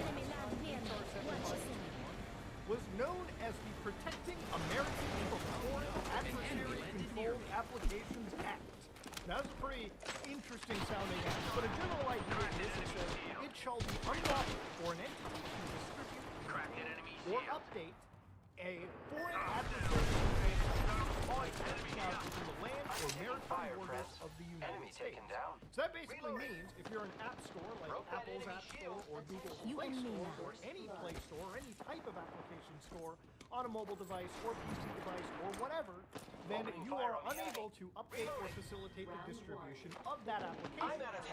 This doesn't mean that you can't just download TikTok's APK file from like a Chinese web server somewhere and have it running on your device. My understanding, that is still Got him! The server exists outside U.S. jurisdiction. Yes, the United States, and I'm sure there might be safeguards at the ISP level. Generally, this basically kills an application, okay? If most people who have an iPhone, they can only get their applications in the U.S. from the App Store. If TikTok is gone from the App Store, that means most people's access to TikTok is effectively gone. Now, when they talk about foreign adversaries... What are we doing now, buddy? It's a website, desktop application, mobile application, augmented immersive tech application that is operated directly or indirectly by ByteDance, TikTok, a subsidiary of those companies, or I'd say probably aim for the respawn beacon and then move from there. How do I get out of this bitch? I couldn't even get out when I was... Foreign adversary, and that is determined by the president to present a significant threat to the national security of the United States. So over the last Go through the big doors. few years, ever since TikTok's basics existence, I'm gonna go back for that heavy ammo real quick. have said that TikTok can be risky. This might be the death. Oh, this is the death of me. Oh shit. Oh shit. FBI directors here said they Shut those doors and run, motherfucker. control data collection on millions of users or control the recommendation algorithm, which could be used to influence operations if they Please don't loot those few crates to the left of the respawn. Let me loot those. Oh, there's people there. to potentially technically compromise personal devices. So this middle section is important when they talk about the recommendation algorithm. I think in this case, the United States says that there's a serious risk that Looks like for a care instance, package is having an coming in. election, right? Big Like an things election in is that. coming up. And the Chinese government wanted, say, one party to win over the other. They could use their recommendation algorithm to feed pro-propaganda for that party they want to win to at least 1/3 of Americans, right, in the country. Because 1/3, roughly, are using their application. That is pretty massive. All right, Kai, let's go. Couldn't the U.S. government do the same to other countries? They most likely can, and that's where the Kai. hypocrisy comes into. But when you're dealing with countries of this size and magnitude, the U.S. Don't die, Kai. so on and so forth. Oh, I was the one that died, eh? Flies around like no Leave him tomorrow. alone. I think this is a situation where the U.S. Don't government die, Kai. Don't die, they don't have Kai. a backdoor to this specific application. It may be a national security threat, don't get me wrong. I definitely don't discount it. There's been an issue even with other journalists investigating it, like Forbes back in the day, when they were looking at how TikTok... Mr. Kai, where are you? You need some shield? Now, all of this shit is Blue boy. incredibly shady, okay? And this is missing at least a couple more years of actual investigation Giving my shields a recharge. security companies. So TikTok has effectively been thrown into the ban. Now TikTok has come out and basically said this is unconstitutional, and we will challenge it in court. We believe that the law ultimately prevail. The fact is, we have invested billions of dollars to keep U.S. data safe and our platform free from outside influence and manipulation. The ban would devastate 7 million businesses and silence 170 million Americans. As we continue to challenge this unconstitutional ban, we will continue investing and innovating to Good ensure work. TikTok remains a space where Americans from all walks of life can safely come to share their experiences, find joy, and be inspired. So to understand, it's kind of wild seeing a Chinese company talk about freedoms and the Constitution this hard, but they're effectively going to fight this in court. Now, from my understanding, and again, I'm no lawyer, but again, it's not hard to understand that this ban will go into effect in a year. Okay, so roughly a year from now, you have to either divest the company, okay, meaning that you sell TikTok off to another company that is not a foreign adversary, so most likely either Microsoft, Google, Facebook, so on or so forth. Any company is willing to purchase TikTok and integrate the entire operation into their current business model. Or the entire operation is effectively banned. They self-ban themselves if you do not divest.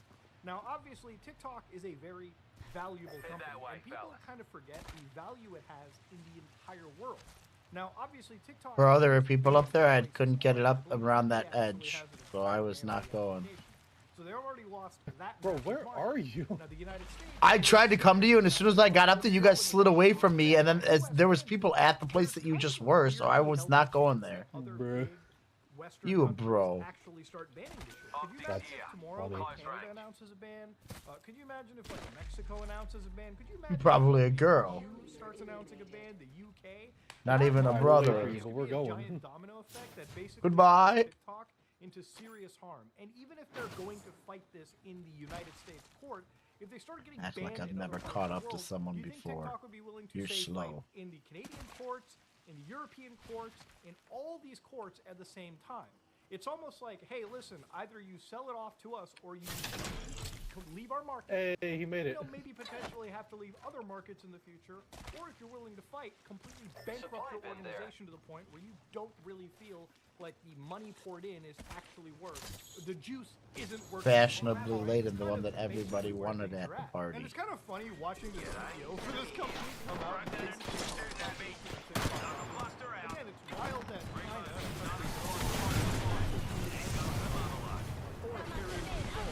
is now leveraging a constitution that is antithetical to itself in order to protect and wondering, wow, Muda, you must be happy watching TikTok and skipping toilets. And this is where I'm actually not. I'm actually maintain that having TikTok sets an incredibly dangerous precedent. Look, we live in a... I'm about to take this gravity cannon because I got clipped hard trying to protect you. I think there's 2 teams there, honestly. I don't know, talk shit and criticize the president, executive leader of a country. You know, you may not like a certain president, but the best part about the law is you can talk shit about them. You can talk shit about anybody. Could you imagine living in China and not being able to say anything negative about the sitting president, prime minister? Well, I'm gonna start running out of here, just so you know. I'm not gonna wait around and die. I know better than to do that. Yeah, let's back up over here. And one of the freedoms is the ability to install whatever the fuck you want on your application. One of the scariest things to me are living in a country where access to information isn't freely available. You can't go to Google.com in China and look up actual atrocities committed by the world. You can only look at a curated version the Chinese government wants you to see. And I feel like laws like this, however tiny and sometimes specific they are for preventing certain applications, sets a really bad precedent. I don't think that a government should be able to decide what you should and shouldn't install on your device, or what you should and shouldn't distribute from your own local service, right? There are exceptions. Material the government clamps down on.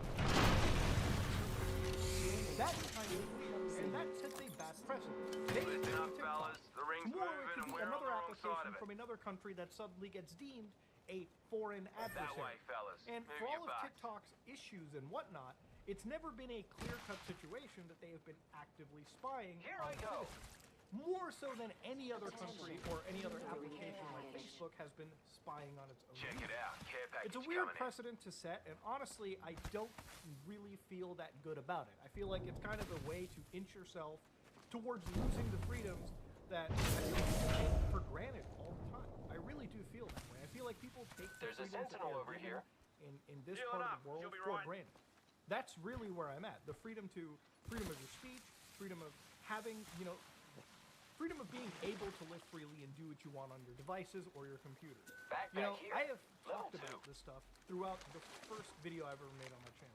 The first year I've ever made videos on my channel, I've talked about encryption, I've talked about security, I've talked about freedoms, I've talked about making sure that the world around you, the computers that you have, the data that you have, the world that you have is private, it's safe, it's secure, and ultimately, the internet is one of the last bastions of real freedom. And when governments and world leaders start dictating what you can and can't do on that internet, you know, obviously outside of specific conventions, that's a scary thought. But that's the world we live in. So TikTok's probably going to end up fighting this for a long time. And if you are a TikToker out there worried about, shit, what am I going to do a year from now when this ban goes into effect if TikTok doesn't divest? I think because of ongoing legal proceedings, this might end up being a situation that takes years to happen. But if you are a TikToker primarily, you know, Miles Morales, you know, the NPC guy fucking losing it lately, might want to start switching to YouTube Shorts. Might want to start switching to something you're not. But yeah, that person and all, ladies and gentlemen, more friends are coming to kill us. There's another squad. Yes, we were subject town. Just a question, not a threat. It's more of a riddle, but I like to answer it. No, this isn't a riddle and egg. Fucking answer your... Put away your puzzle book. I'm taking another question. What's your question? And by the way, if this is a fucking riddle, I will be so upset. Confusion. So Tennessee. There are good parts and bad parts of every state. I live in Pittsburgh, you live in Philly, there's a lot of fucking Pennsylvania in between. I think it is crazy to me how diverse Pennsylvania is, because even Philly and Pittsburgh are very different cities from each other. Like in Pittsburgh, there are parking spots. And like Philly is like, what if we had the parking problems of New York with none of the public transit? He was like, that sounds great. Can we increase the crime? Yes, we can. Let's do that. If you were walking through a magical forest and you saw a man trapped in a jar, would you let him out? Well, once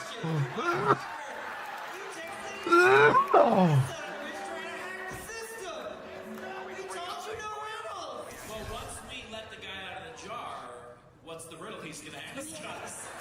Yeah, there's a note that says, say it in a whimsical, riddly way. Would I let the guy out of the jar? First of all, I'm not walking through a fucking magical forest. Oh, this is a question for Jared. Come and get your Wait, what was the question again? If you're walking through a magical forest, if you are walking through a magical forest and you see a man inside of a jar, would you let him out? No. Yeah, magical forests, they're not like, you know, oh, I did a thing and then there were no negative consequences to that. Magical forests tend to be full of, you know, deceit and mischief. So, yeah, I would just walk through, look around, and then go home. Yeah, I can't think of any story involving a magical forest where, like, if you believe something, it turns out good. Like, there's never like, oh, and she let the man out of the jar in the magical forest and then went home. It's not the end of that story. We're gonna live in this fucking jar, is what's gonna happen. I would. I want to know where he got this huge jar. This 6.5 foot small jar. Everyone here, are you imagining a small jar with a small man? Or it's like man-sized jar? Huge jar. I know I shop at Costco. I can still You never have jars this big at the container store. This is great. I need something like this. And the guy's like, thank you for free. Fuck you, I wanted an enormous jar. Well, here's a question. If you were walking through a normal forest, you saw a man in a jar, would you let him out? Fuck no. I do not know what that guy did to be in that jar. This better be a sex thing. In most fairy tales, it always is. What big jars you have? What do you think of the Taylor Swift, Travis Kelce romance?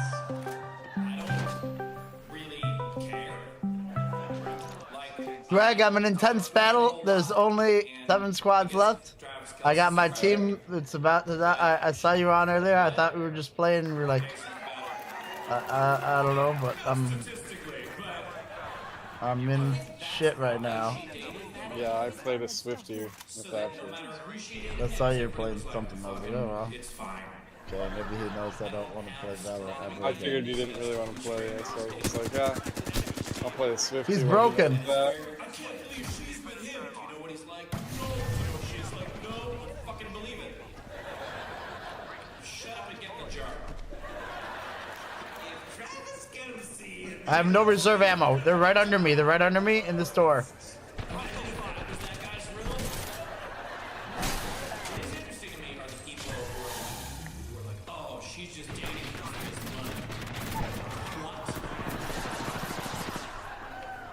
I have no reserve ammo. I need to leave. She made his annual salary, which also, as a football player, is not guaranteed. If he gets injured, he does not make any more money. If she gets injured, people will still go to her concerts. They'll just, she will be sitting down. Like, yeah, it's wild that they were, like, people will say, like, oh, she's doing it for the fame. It's like, ask the average person. Okay. We got this. And you'll learn what the fuck fame means. I was working out today. Love can use this ability after her death. And the first story. The one where she dies. That's the thing. She dies and comes back. No, she can also like use those clouds that block the vision after she's dead. Everybody picked all my people. I'm gonna try it. There was a guy that was so pissed off, and I was like, hey, dude, shake it off. That's Swift and go quick. I also really want that guy to try to rephrase his riddle like a question. And he's like, Let me make this drop. This fuck. Drop, bitch. What the fuck? I don't have time to do it anywhere else now. Is your friend a table? Oh my god, both directions.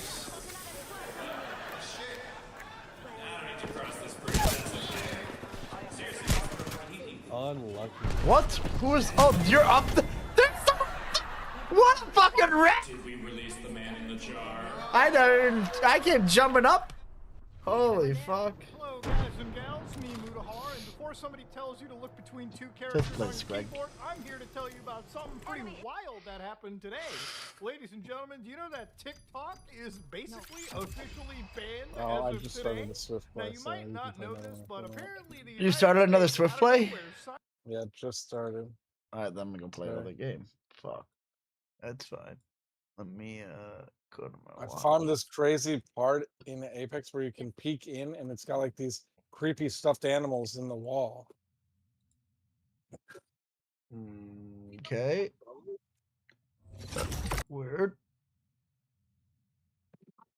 Oh, no way. On the map called Lotus.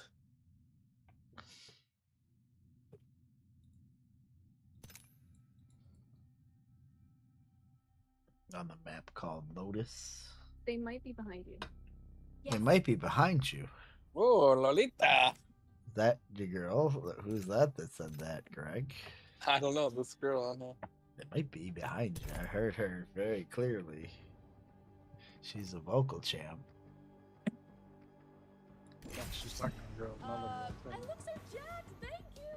I actually have I not. assume Lolita is a girl. Thank you, Kat. Oh, So wow. I have been getting like I think like all my gains are leaving my body because This will be over I don't quickly. work out anymore and I eat like shit. So I eat like chips and Only the best for my friends. I don't really eat that many nerd gummy clusters because Swift? they're actually so bad. So I don't really That's I so eat like a bunch of fun. fast food.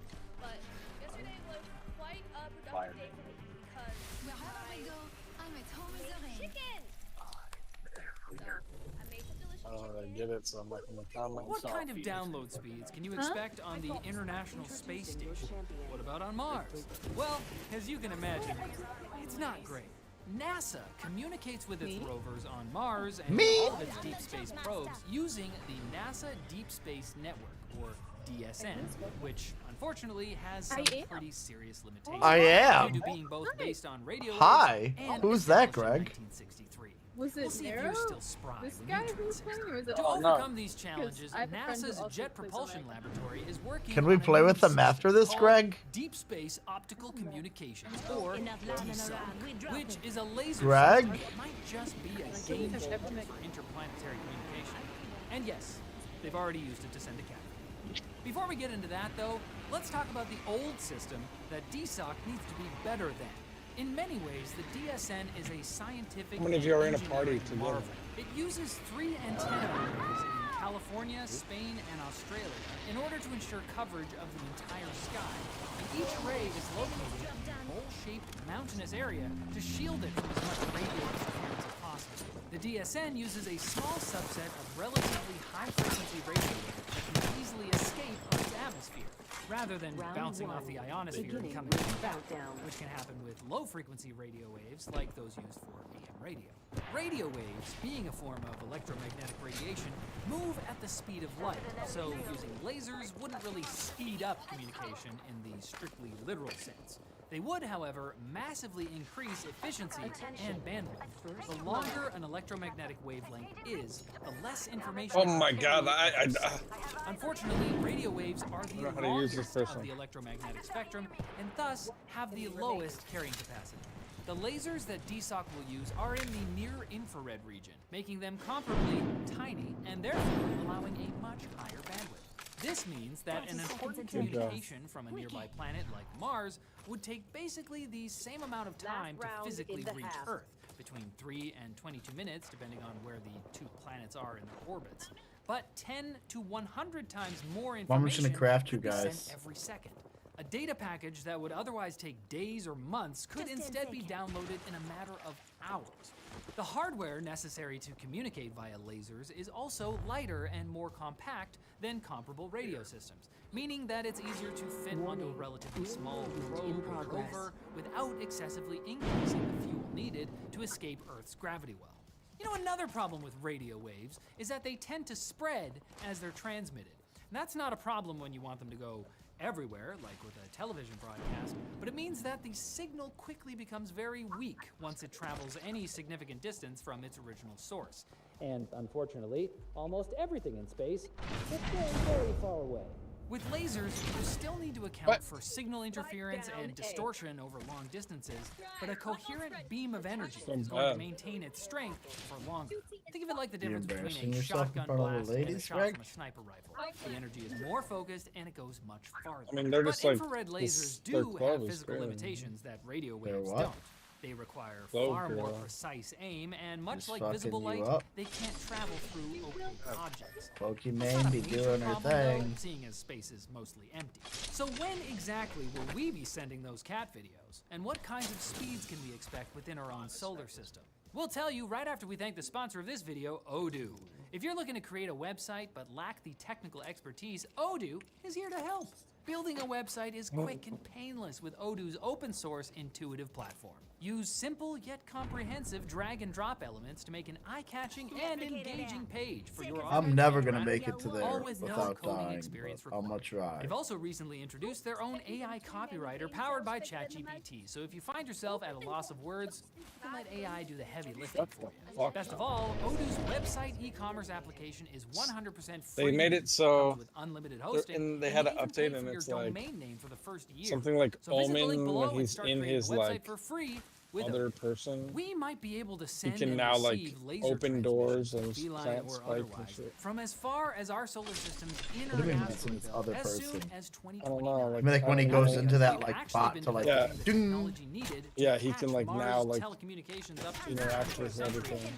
And I guess before you had to go out of Scientists it. made their first major breakthrough in extraterrestrial laser communications in 1968. They believed that the Surveyor 7 moon rover could detect lasers originating on Earth. In 1995, Are you the still in a Japanese Swift Space play? Agency was able to establish Yeah, but it's two-way almost laser done. communication Well, I'm with its coming. ETS-6 satellite at an astounding 1 megabit per second.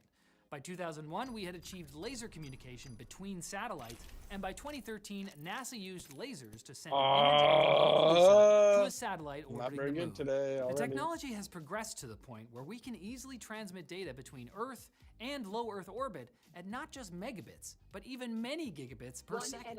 On October 13th, 2023, NASA launched the Psyche mission, a spacecraft bound for the asteroid 16 Psyche, which sits in the asteroid belt between Mars and Jupiter.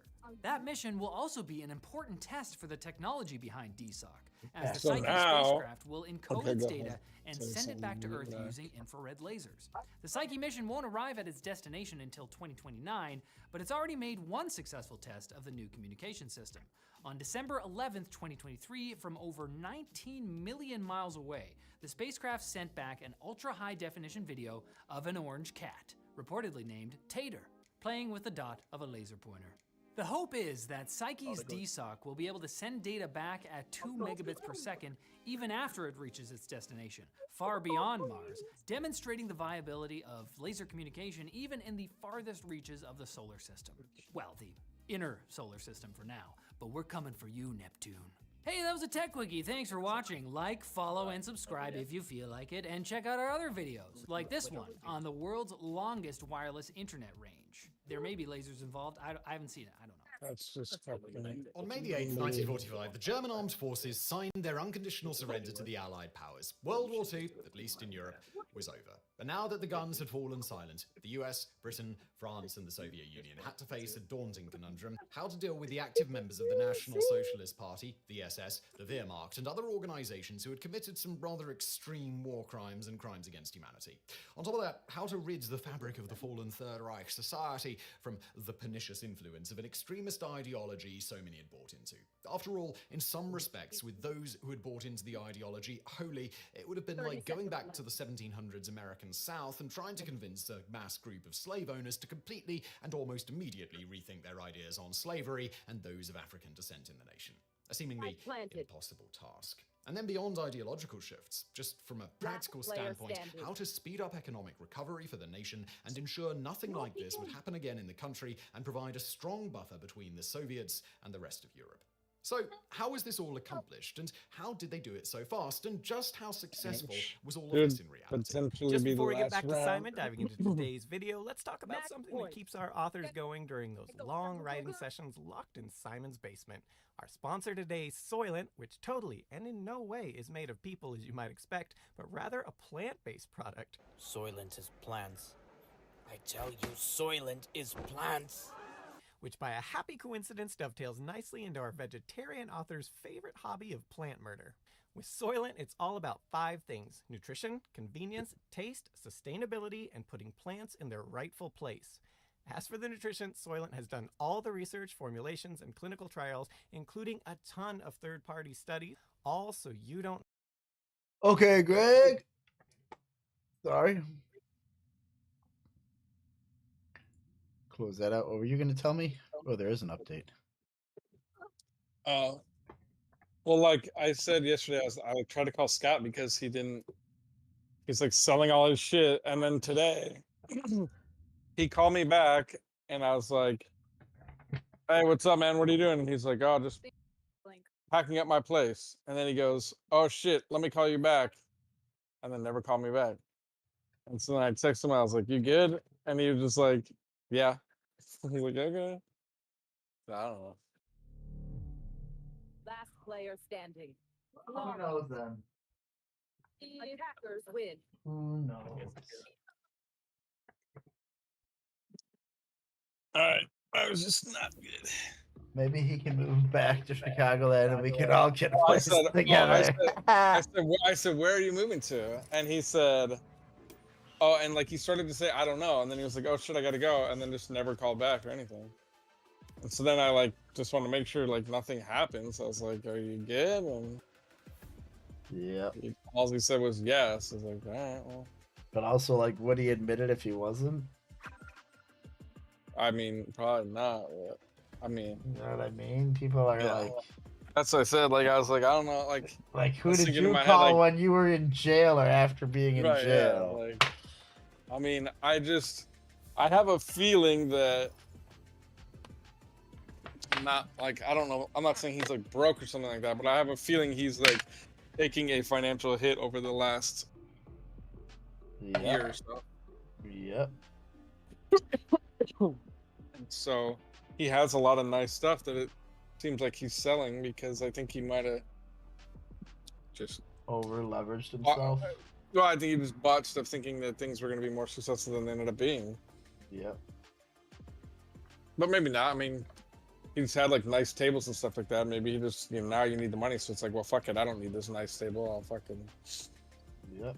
Or maybe he's just moving and just was going to buy new shit. Yeah, I mean, yeah, that's what have a new house and it's like a reason to refurnish because like. Right, that could be what it is too. That's why I didn't get to talk to him. So I was like, I don't know. A lot of people, like especially when they're in middle age, they'll fucking like just redo every fucking thing. Yeah. Well, like, yeah, because I mean, but he's selling like, I don't know why he ever even bought this shit. Like he'll be selling like a $2,500, like table from Pottery Barn. It's like, who the fuck? I don't buy shit like that. Like, I mean, because you don't have like a house that you're like decorating. Right, and nice right, like yeah, if I had a house to decorate nice, I probably would do something. But I just like. But also, it's like because that's who's gonna come pick it up. It's easier to just sell it and have someone who wants it come pick it up. Like I've bought since I moved here, like I bought a couch. I needed like a nicer couch, like some stuff, but otherwise I was sort of like, I don't know. I have like a reclining chair that was my grandpa's, and so I was like, I'll take it. Yeah, the only shit that I have is my aunt remodeled her like apartment place, and so I just took like her dining room or like her little like living room table, like that's like my little table, like by my couch. Yep. And I'm like, I mean, it all matches decent enough, so I just like it's just so expensive to buy fucking furniture, like tables and shit like that. I just can't get myself to do it. But also, it's like it also clutters places up too when you buy on it. Yeah. But yeah, I mean, if don't you had have the if I room. had a nice house and shit, like, I still think if I had a house and I didn't have a wife, I wouldn't necessarily buy like Pottery Barn shit. I mean, that's what I Unless I had haven't the bought money, shit. but- The only thing I bought is like desks. I bought fucking curtains. I bought that leather couch, and I had TVs. You know, like I don't fucking. What am I gonna fucking throw paintings on the wall and shit, or like? Yeah, I mean, you have to buy a I'm couch. just a and that's, bull- you know, the rest of it don't matter. I'm just a dude. I don't really, you know. I live in my fucking bedroom for the most part. When I spend Dude, 99. the art that I have on my walls is because I was married at one point and had a house. Like, no, I wouldn't have had that stuff. Like, Katie like made me frame these posters, like if I wanted to hang them up and shit. And like, we had a couple things of like art that I was like, well, I'm taking half this fucking shit. And it's like, I wouldn't have had it. Yep.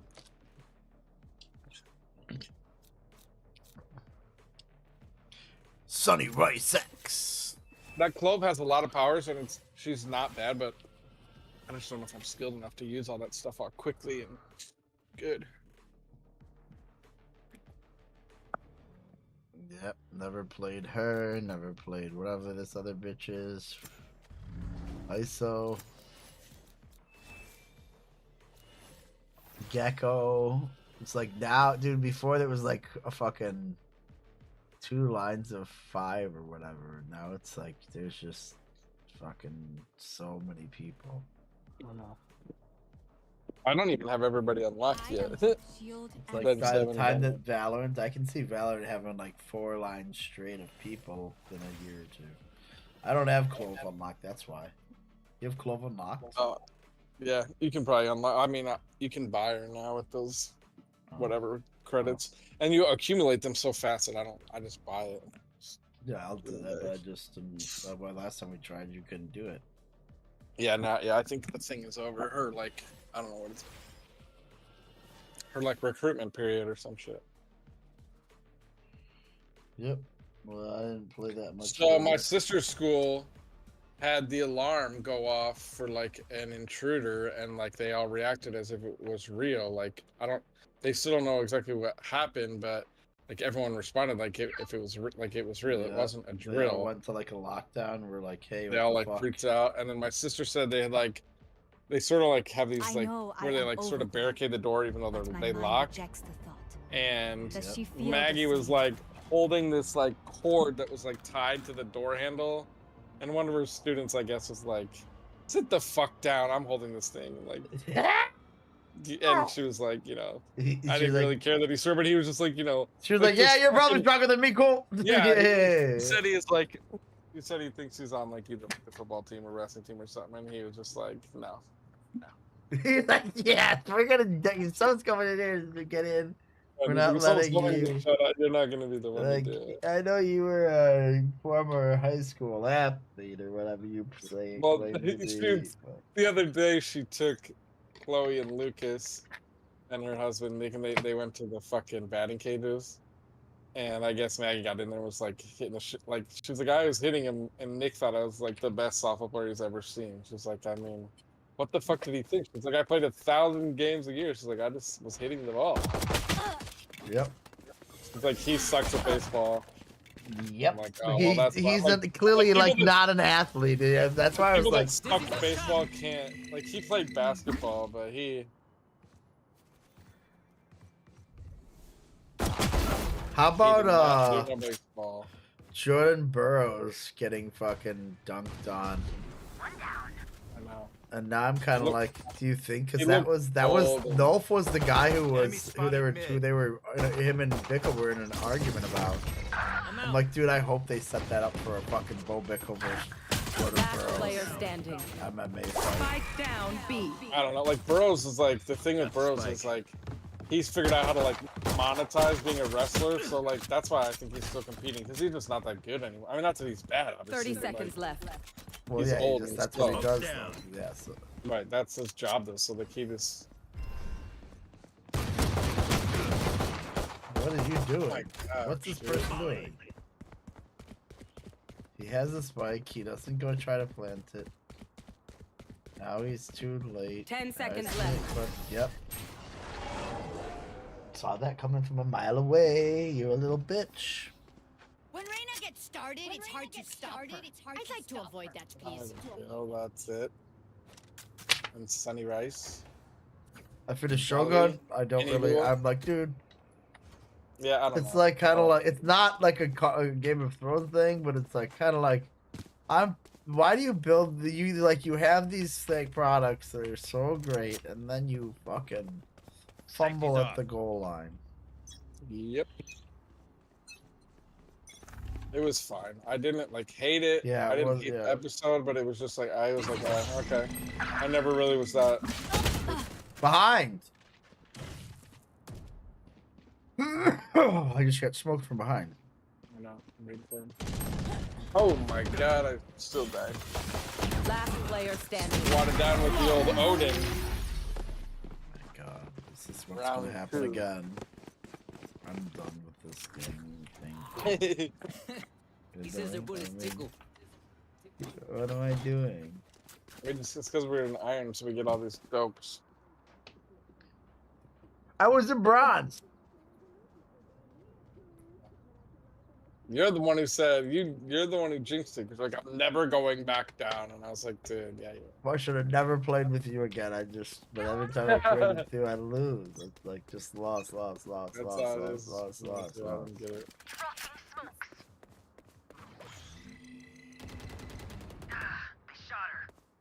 Because I've only played with you since all of those, since the whole slide. And the only time I ever got up to Iron 3 was because you were like, I was playing by myself for a while. Yep. And so I was actually getting wins. So I don't get it. Spike down B. Last player standing. Unbelievable. Dude. Just blinded to death. Completely dominated.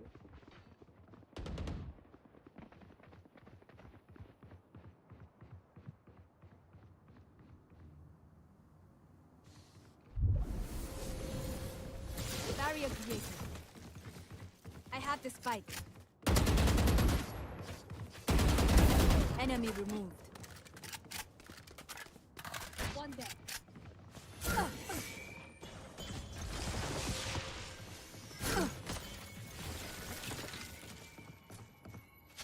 30 seconds left. Oh my gosh, she tried to sneak and knife you. I know.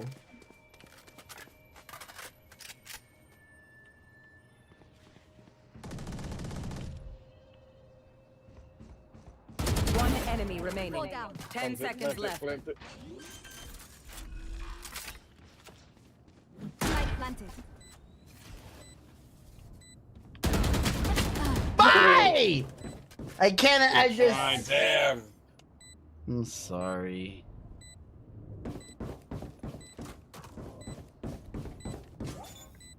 You hope. Doesn't matter what I try. I can't do that. It's like even if I pull that off. Oh, sorry.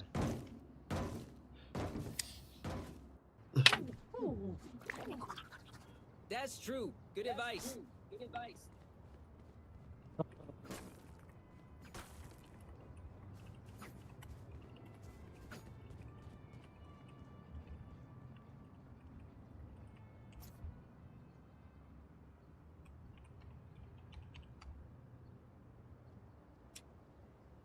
It's our turn.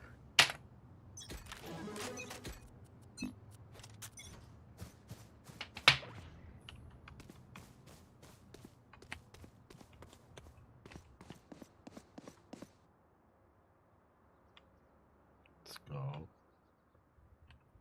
What you guys doing? But I'm gonna fucking click someone's head right now. Spike down mid.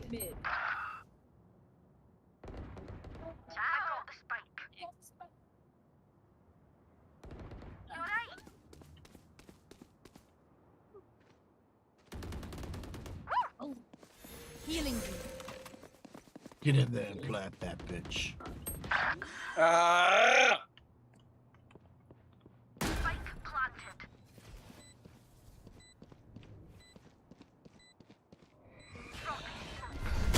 player What? standing. Why would she back out like that? What? What? That's unbelievable. No way, dude. What the fuck? Suck ass suck. Just suck, dude. We gotta do it ourselves. Come on. It's not gonna happen like that. No more doubts. We're ready. No more doubt. We're ready.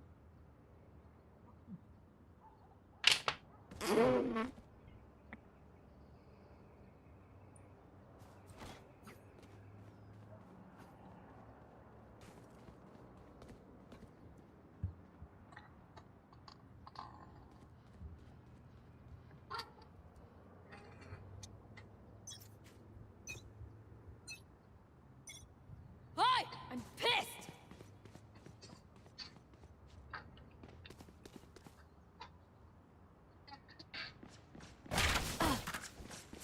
I died.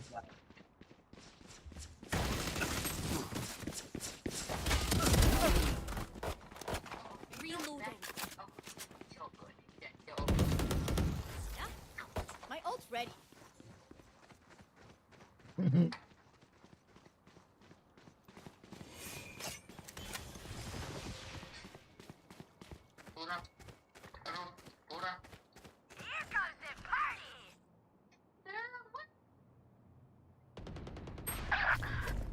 Fuck. Wingman's gonna plant spike. Why the fuck would they be sitting there like that? Spike's ticking. Thanks, little man. Rush is ready.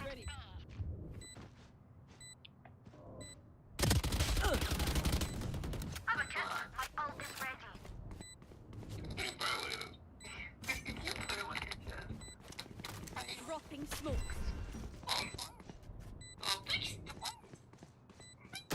Last player standing. Back like I never left!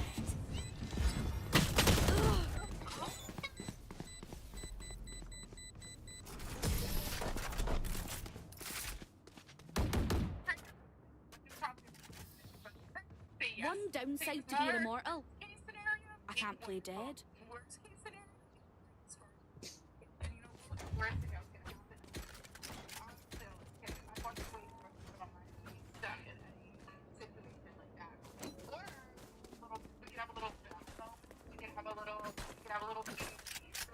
Fuck that girl.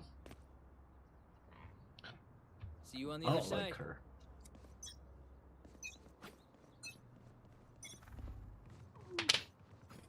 I get served her shit all the time. Stim beacon down.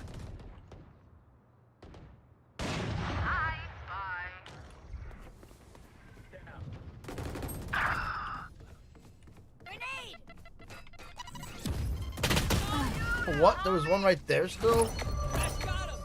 To your left hard, you're gonna get blasted. Sonny right 6 got blasted. Spike down B. I got the spike. So rotate off of that. That's a nice shot. Pew pew. Whatever you said, bitch. Oh, then she Last gets player loaded standing. to the fucking chest. 120 and doesn't kill her. God damn it. Fuck this fucking. Every fucking time. She's running an Odin looking like a goddamn We are zombie. Valorant. We are fighters. Understand what the fuck?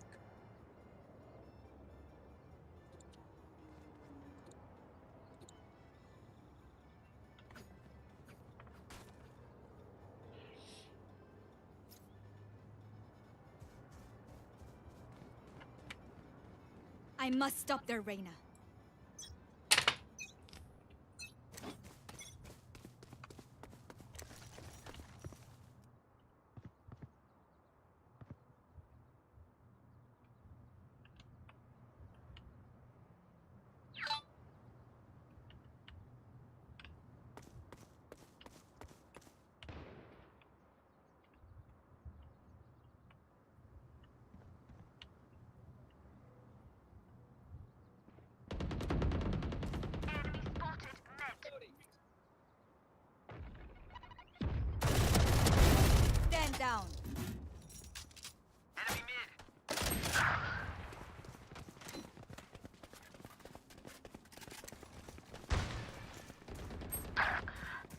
Unbelievable.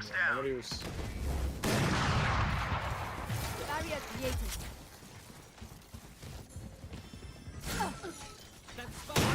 What? I saw it the last second.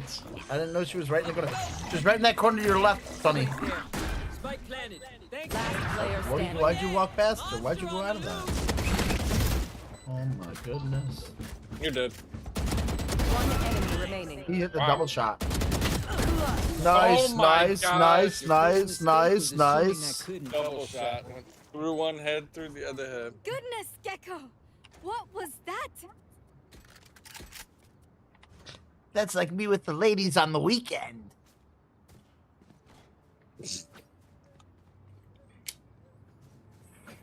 You know, we're doing double shots. Blowing in their mouth too early. What? Blowing in her mouth early? What? No. Look, you said it after they got blasted in the head. He That's blasted two people double in the shots. head. Taking double shots. You bet, weirdo. I don't blast anyone too early.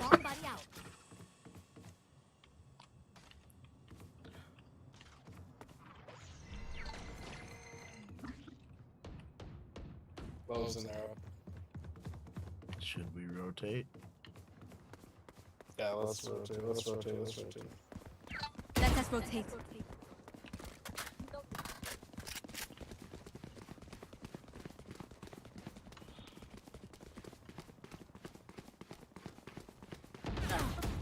Whoa, whoa, whoa, whoa! I didn't No know he could be back there. How weird. Here. Your duty is not over. Oh, thank you. Oh shit. Enemy spotted mid. Good trade, No, what? We double rotate. Spike down mid.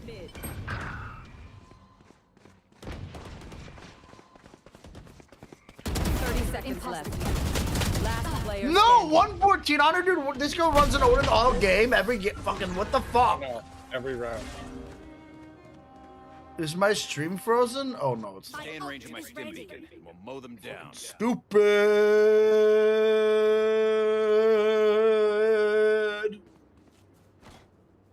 Motherfucking stupid.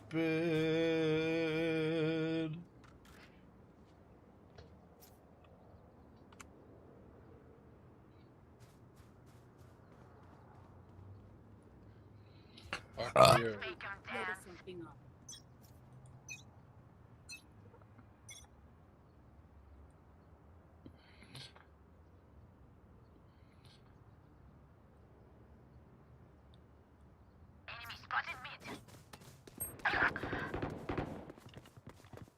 Okay, I'm gonna need y'all to kill someone so I can take their gun.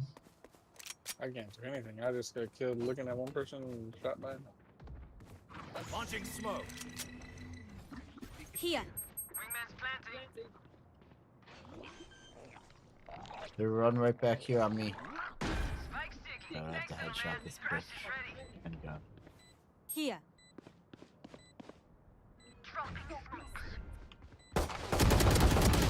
Almost 104 on Gecko. Sit down. Another one there. I don't know why you stop running there. Oh my god. Dude.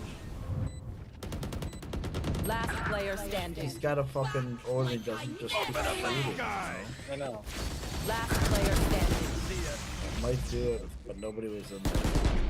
No peace done. They're gonna get on it. Yep.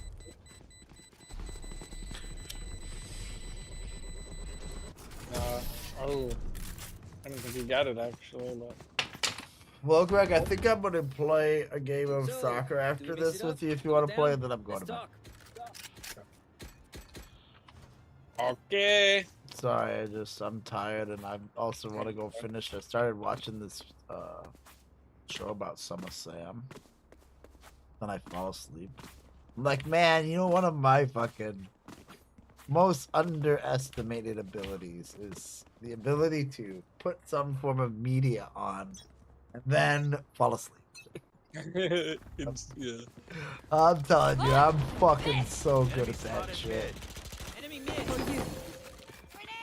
You know, whether it's like half an hour into it, 40 minutes into it, depending on which one. Like that's why I love Ancient Aliens. I've seen a lot of them so often. They come behind us. Oh, you son of a bitch. I've seen so many of them that like I call Ancient Aliens my napping show because I'll put it on and then I'll start listening to it and I'll zonk out. What I have been doing when I really want to go to bed, you know, when it gets to be like that, I'm like I gotta go to bed. What's going on? I put on this thing. I tell Google to play Green Noise REM sleep music or something. And then it says blah blah blah, and it's something else called that, but that's what I say every time, and it plays. It's like this.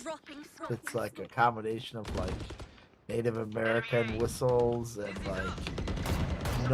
like fan noise and like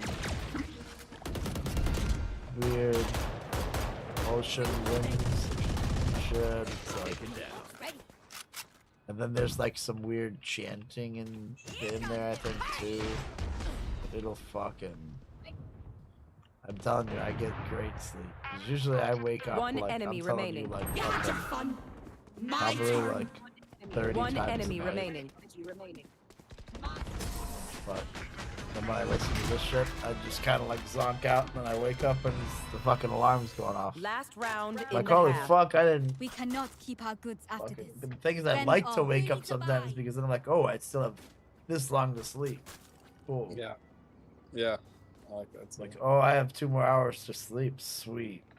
Let's go back to bed. Sage Shield. Cameron's like, he I texts me can't buy at. you shield. Sorry, sir. He texted me at like I meant for you to buy your shield. 3 o'clock Doesn't that he This doesn't game feel good. doesn't matter at this point. Obviously.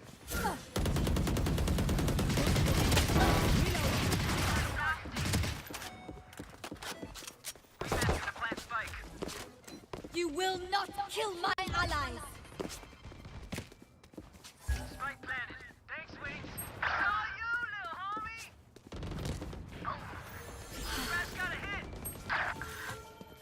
More rage.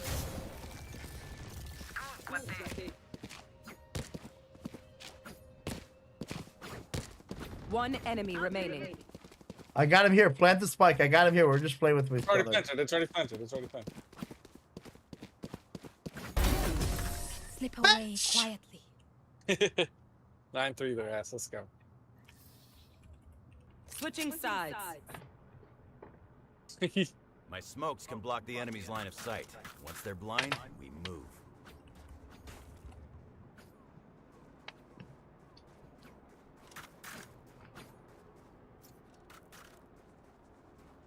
Cameron texted me at 3 o'clock saying he doesn't feel good at school.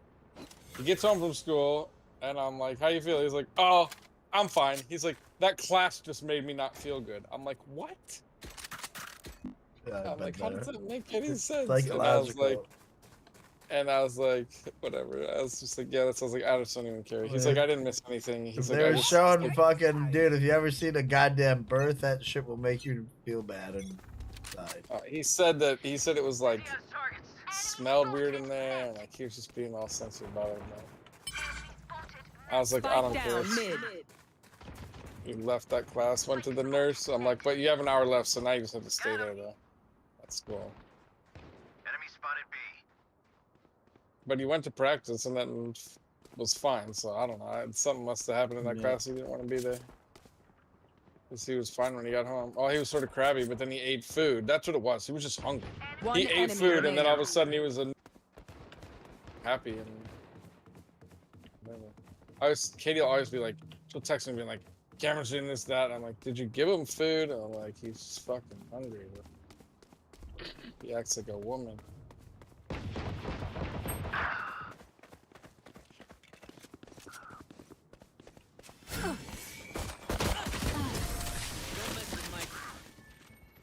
Here we go.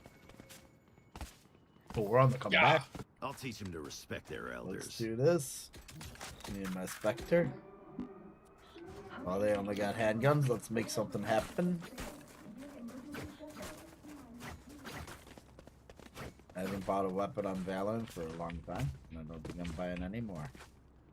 Their money can make, right? I've seen some I like, but they're too expensive. I'm not gonna buy them either. If they were cheaper, I would, but for like one good gun, it's like $20. Fuck that. Yep. I don't realize that if they like made everything like $1, if they made it $5, I'd probably end up buying 4 of them. You know what I'm saying? Exactly. Like, yep, that's exactly it.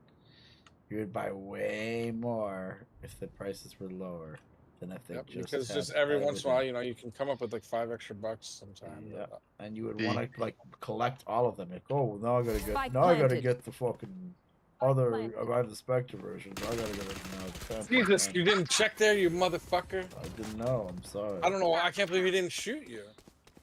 He probably heard you coming. Didn't want to get in this position where I get clapped by you. I fucking fucked him up. I think they might be fucking No with us. charges left.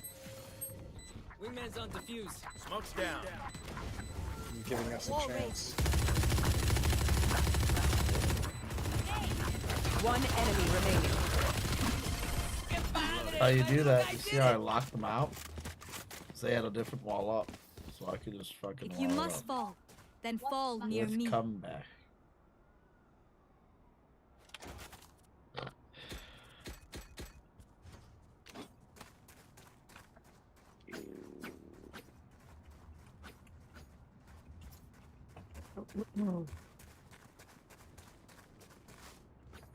How did it?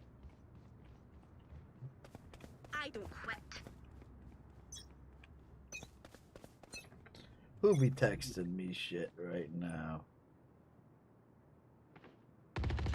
Gunner. Ariasaki.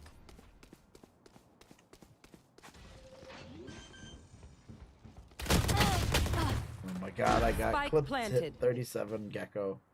Damn! Rash is ready.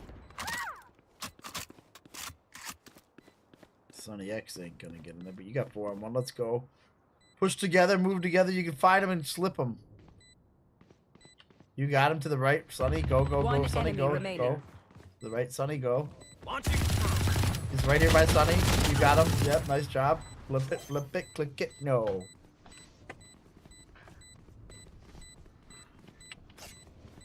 Not the boom you hoped for. Yeah. 69. All right, homies, chill. We'll go again. Damn, you love being here. Like, way too much.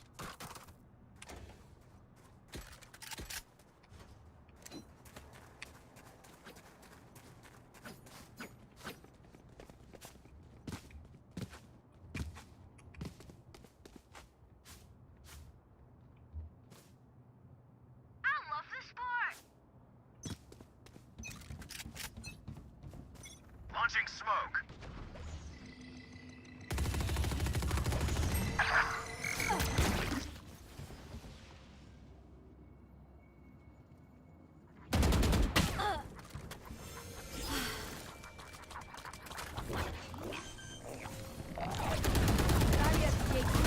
Spike planted. Bro, I didn't realize that. I thought my wall was down enough to block them.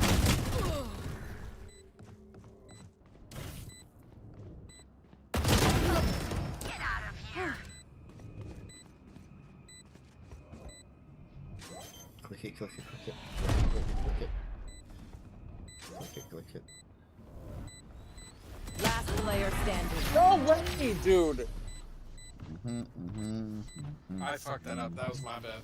I lined up with Listen him. up, you muckers. If I, I didn't don't know get that back person up, was there. give me a nudge. I might not be dead. Just take a hit. I did because I saw her peek out 3 times before the guy fucking even did anything. I was up I don't on have the a other wall side. this time though, so I can't block them out. Can't creep hide them here. I will hold up the sky.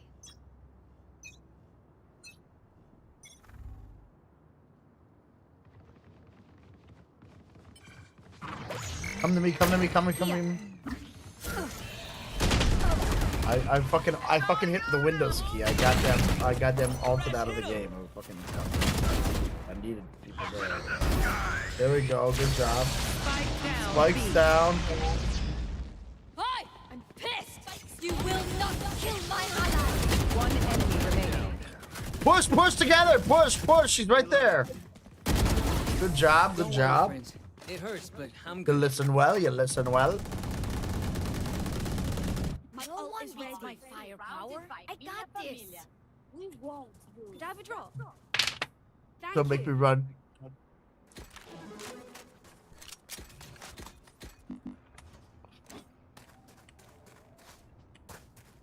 Greg, What? I think my CTE's coming out more and more. Why? What happened now? I don't know. Some dude told me I was talking with a lisp today. A lisp? I'm like, do I have a lisp? I don't have a lisp, but maybe I do. But I think that I'm getting like I'm, you know how that's like kind of what happens when you get fucked up.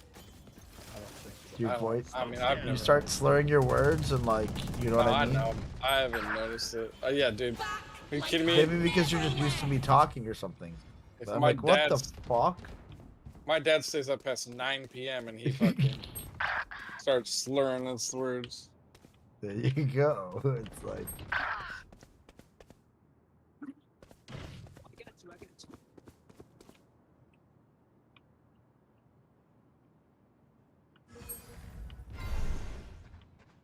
Sometimes coming I right just here. go, Here. I gotta go to bed. I can't talk. Oh my god. Good attempt. Spike planted. One enemy remaining. Wall raised. Someone fucking help me! Oh my god. Good job. About to lose my mind, Greg. Like I did all that work and then got that happen. Reloading. Fuck. And beacon here. Let's ruin their day.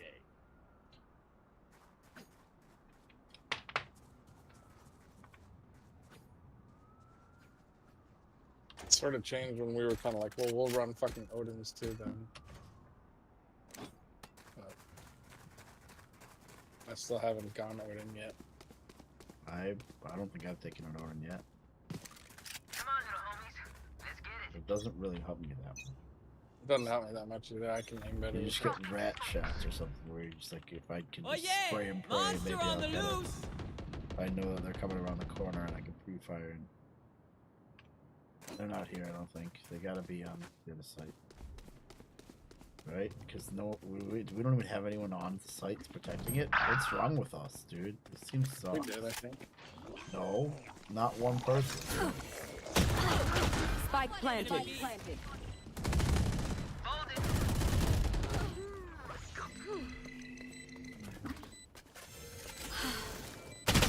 Right there to the right. What a little fucking rat. My buddy's defusing. Yep. Last No player way. standing. The buddy should get it. The buddy should get it. No, the buddy didn't get it. Enemy Oh remaining. my god. It's the half. Just go get it. How did the buddy not get it? Nice try. How did the buddy not get it? I don't know. If he would have protected the buddy, he would have got it. Going back in. He didn't protect the buddy. No way did that just happen. That turns the game real bad. From, Yeah, it does. From 9 to 10 to 11 to 8. Spreads that lead back out by 3. 2 rounds. I let one get away and that one just got away.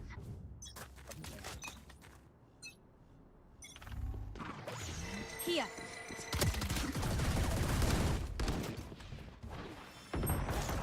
Oh my god, she just zoomed past me and fucked me up.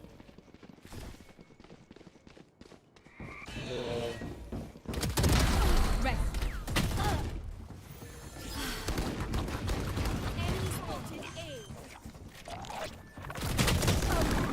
She's Spike 52 planted. Reyna. She's running an Odin too.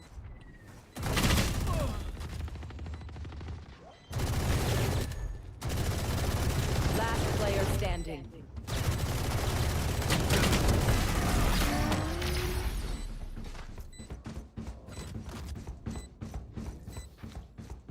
Match is point. ready. Outside of this gig, immortality doesn't have as many day-to-day benefits as you think.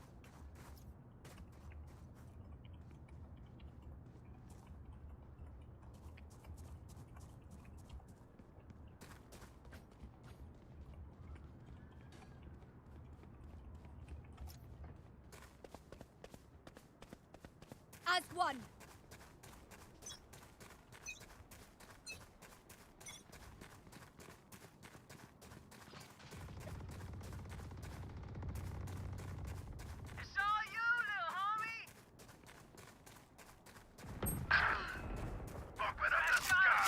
Back like I never left. The hunt begins. You had your fun. My turn. One enemy remaining. Nice job. I reckon I'll take a You're trip my off the hero. list. I've earned it.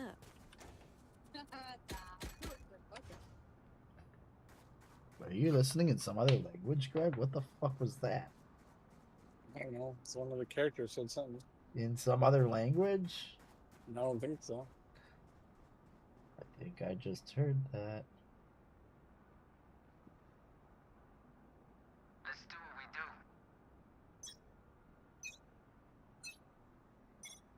Dropping smokes. On by now.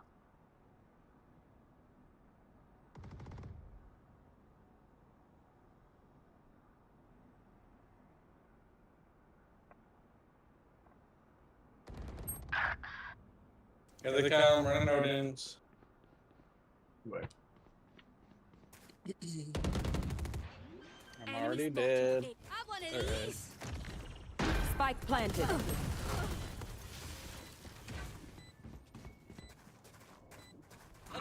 Here. Your duty is not over. Thank you. Get in line with me. My ultimate. Dude, just shoot through the thing. Enemy spotted A. Last player standing. God damn it. Attackers win. And I'm the worst. Well, then that's why I fucking Don't lose, get because I play with you, Greg, because you're so bad at the game. I mean, I don't know. I mean, yeah. It's I'm not always just super fucking bad with when I you. play with Nah, you. and it's then I something. fucking- I just think they have it out You for only me. have 2 more kills than me. They have it out for me. They don't like me. Dude, I mean, I'm not even. I'm 43 out of 100 on Iron 1. 1. I mean, what in the I didn't fuck? even look at what I had at there, and honestly, I might be back to Iron 1 now too. God. Yeah. Try slipping like me. Jeez. All right, what are we doing? FIFA? Yep. Play a game of FIFA, then I'm gonna go turn on Netflix, then fall asleep, and then Where the get fuck up. was I last time? I was supposed to have the day off tomorrow, but I was like, I need to go fucking work on this welding fucking thing. So I was about to write them an email, be like, what the fuck? I just went through this training. We have this folder up at the shop. Why can't I go get this fucking thing ready? And then this dude texted me, was like, dude, I know it's late. Would you want to come in and maybe get that thing? I'm like, yeah, that's what I want to do. You guys are dumbasses. Why the fuck would you just have me off instead of having me go to do that? Like, while it's fresh in my head and I can fucking Right, yeah. and then I want to also go and like figure out what we don't have, what we do have, you know. Yeah. EA Sports. It's in the game. I was Real Madrid. You were. Who were you? England? Yeah. You were England. An interesting pick. If I may say so.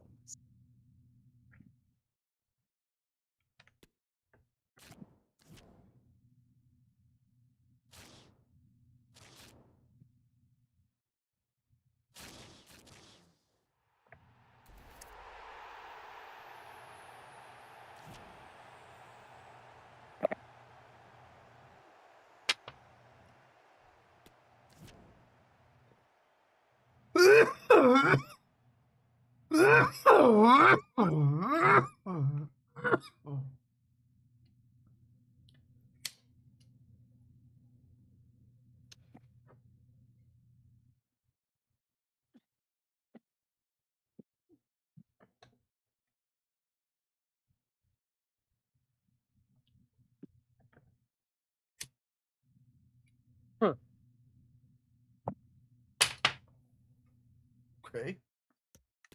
Online friendlies, I'm gonna invite you this time, Greg. And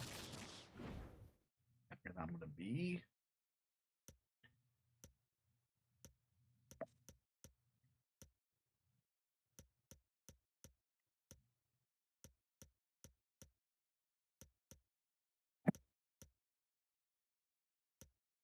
Already ones.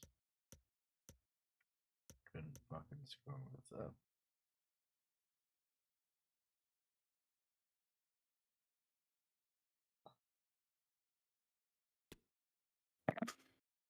Okay. I'll see you, bitch. I see you're Portugal. What? You're not Portugal now? No, I don't know. I was like, I just was, it just stopped on there.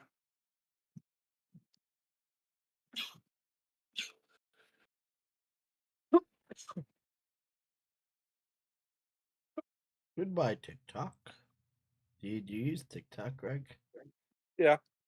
You do? You have TikTok on your phone? Yep. Well, you won't for much longer. Yeah, today I say. No, they signed it into law today. Did you not know that? What, banning TikTok here? Yeah. It is literally just a Chinese tracking app disguised as a social media. It's got more Chinese tracking bullshit into it than it has social media stuff. I also find out a bunch of shit that the government actually isn't happening on TikTok too. No, I mean, that's people telling you that misinformation. Sometimes. I just think the government banning it doesn't make me trust it less. That makes me think that they want to control it. No, what's happening if you look at the action, if you rip the code apart, you can see how much extra data is being sent. And so what's happening is that China has basically this app on everyone's phone right now. The Chinese government, who is involved in ByteDance, because every fucking company, especially of that size, has Chinese government from the CCCP inside of it. So all of that data is being sent to them, and every 30 seconds it's pinging you, and then you're pinging it, giving it your location and every other fucking thing, access to all of your galleries and amongst all the other shit. It's sending it back to China, and so China has this app knowing exactly where all of these American citizens are running around at. The Chinese government, not a Chinese company.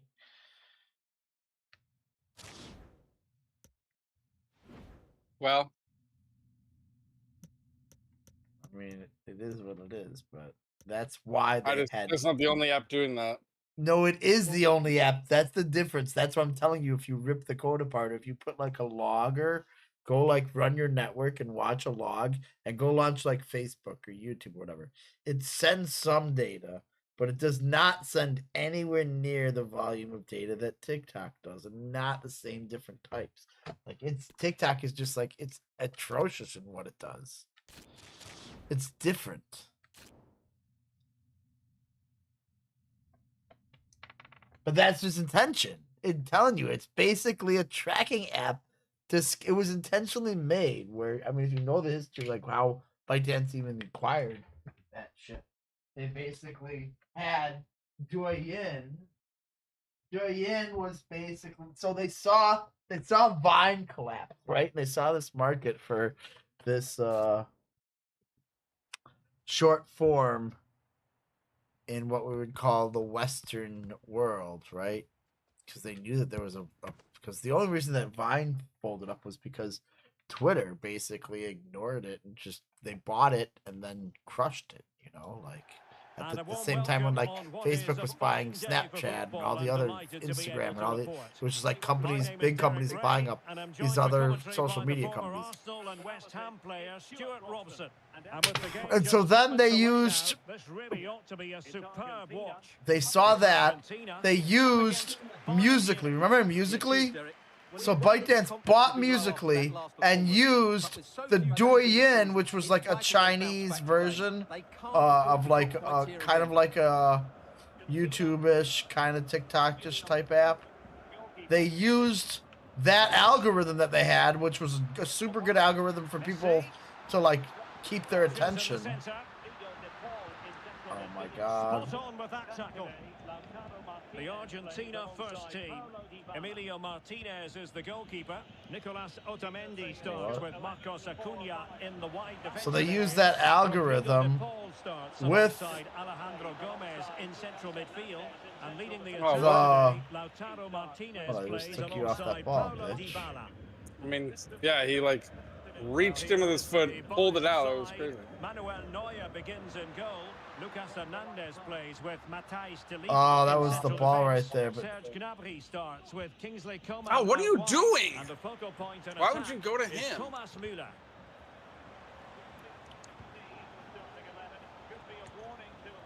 Just the challenge that was required. Well, sometimes players are overhyped, but I don't think we can use that word in connection with Lionel Messi. Well, for me, Derek, his greatest attribute is his ability to combine with teammates, particularly in tight areas, in and around the box, clever little 1-2s, little passes round the corner. He's the player that could be key to breaking down this defence. Well cleared away. Di Maria. Whoa, whoa, whoa, whoa. What is happening? Dude! Can he what are you doing? whoa! How did you miss a Messi? This is how bad I am with shooting, dude. In the box, the number fucking 1 player in the entire fucking game, and I just blow it.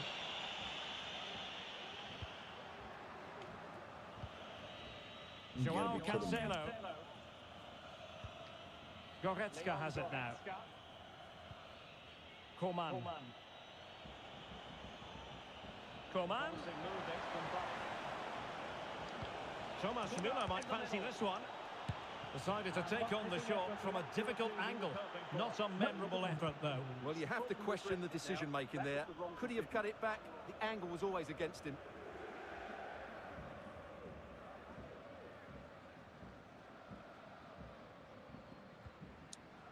Lisandro Martinez. De Paul. Marcos Acuna. Can he play it in? Whoa! How'd my goalie not get that? Tried to give it to him, buddy. I don't know why the goalie didn't grab it.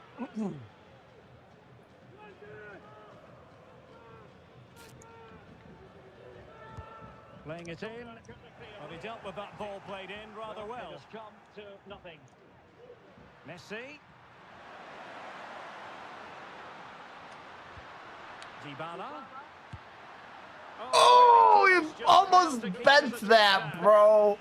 Did you see that shot? That was pretty good. Yeah, that was a good shot.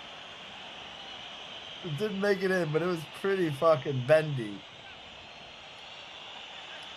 Why couldn't fucking Messi do anything like that? I'm about to use him as a setup man now. It's with Kingsley Coman. And Bayern Munich now in potentially a dangerous position. Sadio Mane in the middle. That's all they can conjure for now. Oh. Messi. Can they take the lead here? Oh, we have just witnessed a special moment. Pure quality. That's just messy. It happens. Yeah, that's exactly it. You're like, oh, I can't do nothing. You made that. Well, as Bayern get the ball moving again, how will they react? That's him making up for the fuck up. Now, what can they do? A fine reading of the situation. Oh, he almost took it again. No.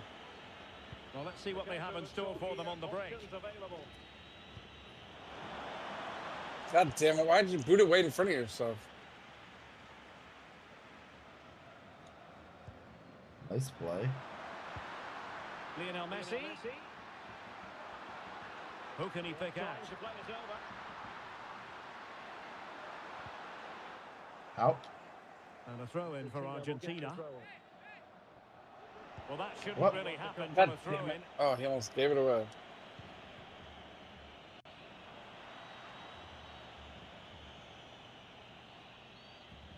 Got men What's he going back. to do here? Lula. Too much, just dumb shit. Di Maria. Well, the counter chance looks very real. And Lionel Messi has turned infield. Oh, really commanding goalkeeping.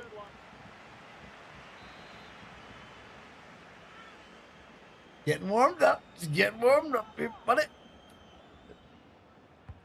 The corner courtesy of Lionel Messi. Well, they couldn't take advantage of the chance. Crossed accurately towards the far Oh. post. Not quite the clearance they were hoping for. What are you doing? What? Well, they can't quite take advantage in the end. Serge Gnabry. A very good tackle. Oh, yeah, so much traffic.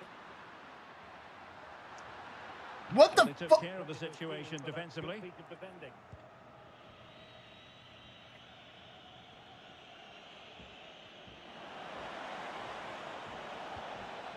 Mane. He's in here. No. Oh, it's a penalty. Oh my God. Jesus. No. I didn't even get to kick it. I got tackled. Penalty and a yellow card. What button do I press to dive? And now to level the game.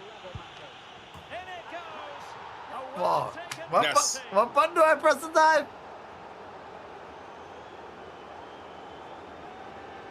Greg? On the, what do I press? To dive on that fucking from the goalie? Because I have no fucking clue. How to dive? Yeah. I think you I used never to, like, dive. I try to hit you the, use like the right joystick, I think. swear to God I try that and it never works. Otamendi.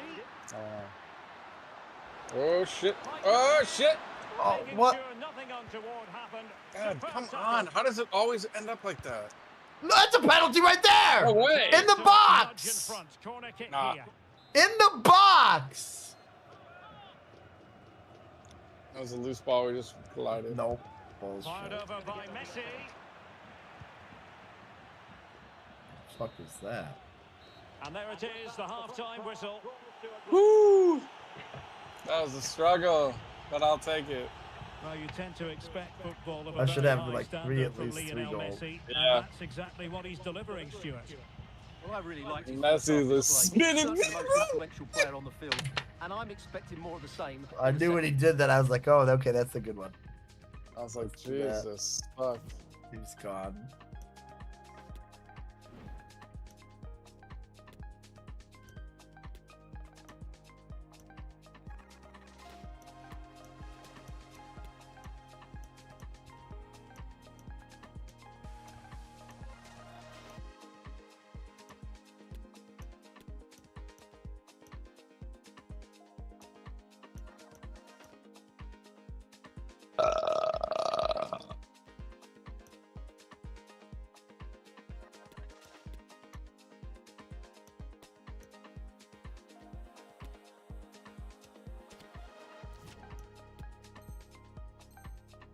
Let this run for a little bit more.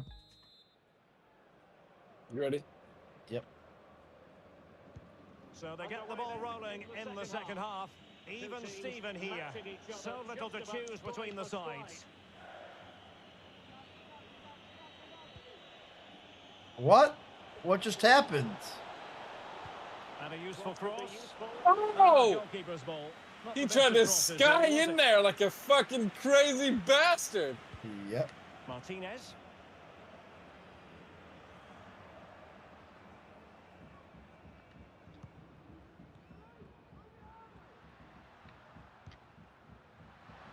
Dybala. Off to you. And possession ceded by Argentina. And that will be a corner.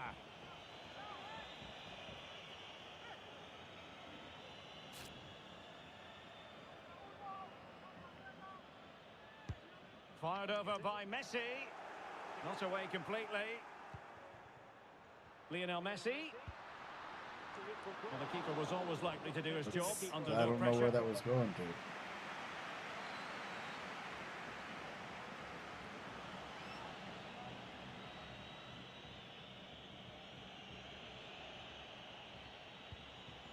Mane. And a good challenge to bring that attack to an end. That's a penalty. Whoa, Oh my lord! Really disappointing effort. Goodness What are we me. doing? On that occasion, just Kicking didn't make the field right goals sort of out contact. there. Should So, be hey, testing you the should goalkeeper try from for that our sort of range. fucking. I was looking at the guy and thinking about passing, and I like ended up just holding the button too long, Di Maria. like an idiot. Well, a joy to watch. And slipped through beautifully. Di Maria. Offsides. No, what? No! No! God damn it! I didn't even think that was offsides. I didn't saw even have it. the most. I didn't even have the question whether that was going to be Hernandez. offsides. Joshua Kimmich. And here's Joshua Kimmich. Useful cross towards the near post. Oh! Oh, and couldn't convert. What? Oh, I thought you were about to pass that to the center, bro. Marcos I know, I'm so scared every time I have the goal kick. I never want to hit it. Because you started getting that fucking. That's not offsides. Offsides. Yep. You started getting the problem that I had, and you were like, "What are you talking about?" No, no, no, no, no, and then suddenly it happened, and I was like, "Oh yeah, see, see, it's all fucked up." You're like, "What the fuck, dude?" Oh. I'm aiming here, then suddenly it switches screens, and you're like, "What the fuck is that pass?" And a tiny tackle. Let's go with them. Now, who can he play it to? Marcos Acuna. Must take the lead here. What? He's Oh, fallen come on his on. own. That is absolute fucked up bullshit. Thomas Müller. You are so quick, brother. Dybala. No! The supporters want to see him have a go. Well, You've trying to gotta be create it, kidding but me. without any great... You've got to be kidding me. That's your shot, bro? No chance. Oh, my God. Whoa, whoa, whoa, whoa, whoa, whoa, whoa, whoa, whoa, whoa, whoa, whoa. What are you doing?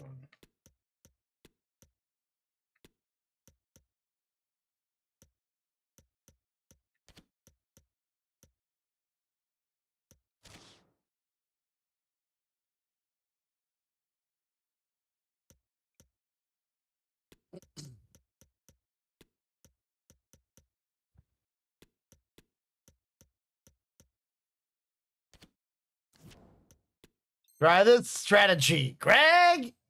Success. Well, maybe went for the wrong technique. If he'd have hit it with power, may Let's have got a make better something result. happen. It's a poor effort, really. And they will make the change now. Little strategy change up. Little movie moves. Let's see what happens now. Hernandez. Pavard. Kimmich. Off me. And that'll be a Bayern Chance, ball. though. Pavard. Just 20 minutes remaining now. Sané. Can they trouble the opposition this time? And ready to strike. What a block! And let's see That's what a Bayern throw-in. can do with this corner kick It's a corner. situation. Oh, that's a throw-in.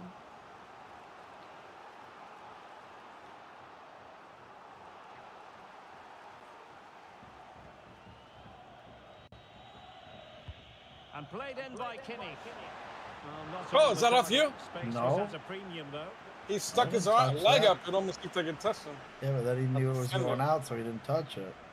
I couldn't tell. I couldn't tell. I was saying, I don't know. Rodrigo I de can Paul. tell. Here's Marcos Acuna. Correa. Why does the pass not get off there? Well, we're inside the final quarter of an hour now. Joshua Kimmich. Oh, A free kick decision come going the on. way of Bayern. He's tripping over his own feet. That's bullshit. I was Under no real trying to. pressure.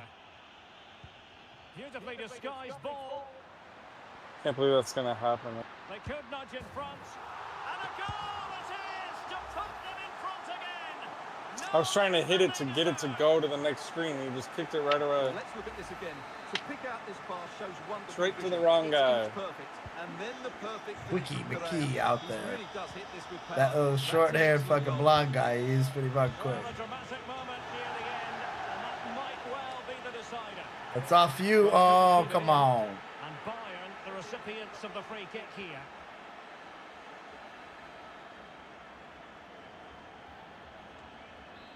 A free kick? This little guy right here, he's a quickie. Yeah, quick man. He in front of you now. You ain't getting that pass off. Ooh. Quickie Quicks makes it. Would have been a foul, but instead, advantage Bayern. Joshua Kimmich. Nicely timed tackle. They might not get too many more opportunities. Bayern have got to be positive.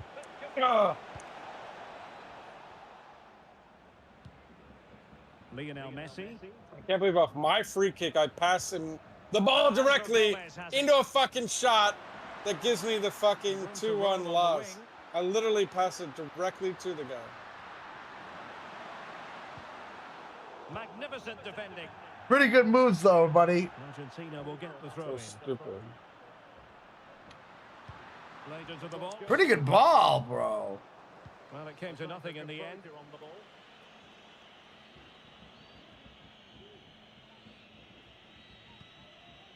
Mane. Sané. Options in the centre. Why not switch to that guy? Why not switch to that guy? Opportunity it was, and that could loom large. Well, that should have put them level. That could be it. for Nope, them that today. was it. Blew it. Being pressed hard. Whoa, whoa. So 3 minutes of stoppage time coming up. Yep.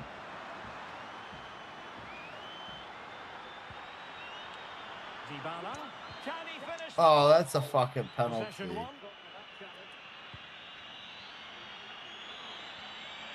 Well, into an attacking position. It's not too late for them. Really good block. Damn, I thought that was going to go out for a corner. And the referee blows for full time. What a performance. Woo! I came back. They needed this. You came back. I passed you a free kick. I came back. I kicked a free kick directly to the defender. He dribbled to my goal. It makes for a great So end to the annoying. season I now. think he made a pass. He's rarely quiet. Nah, he might have Usually passed bounces right- around right everywhere, away. Lionel Messi. What did you make of? Stupid. And You shut down Messi for the most part, but not when it As matters. soon as I kicked it, I said, "Oh, I can't believe I just blew it like that." Yeah, that happens because I'm gonna capitalize at some I point. dominated the second half. First half, I got dominated. I will capitalize one way or another. 0 goal differential. Bitch.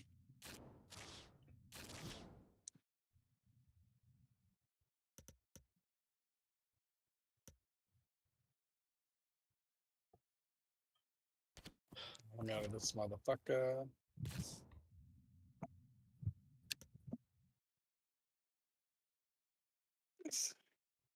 All right, Greg.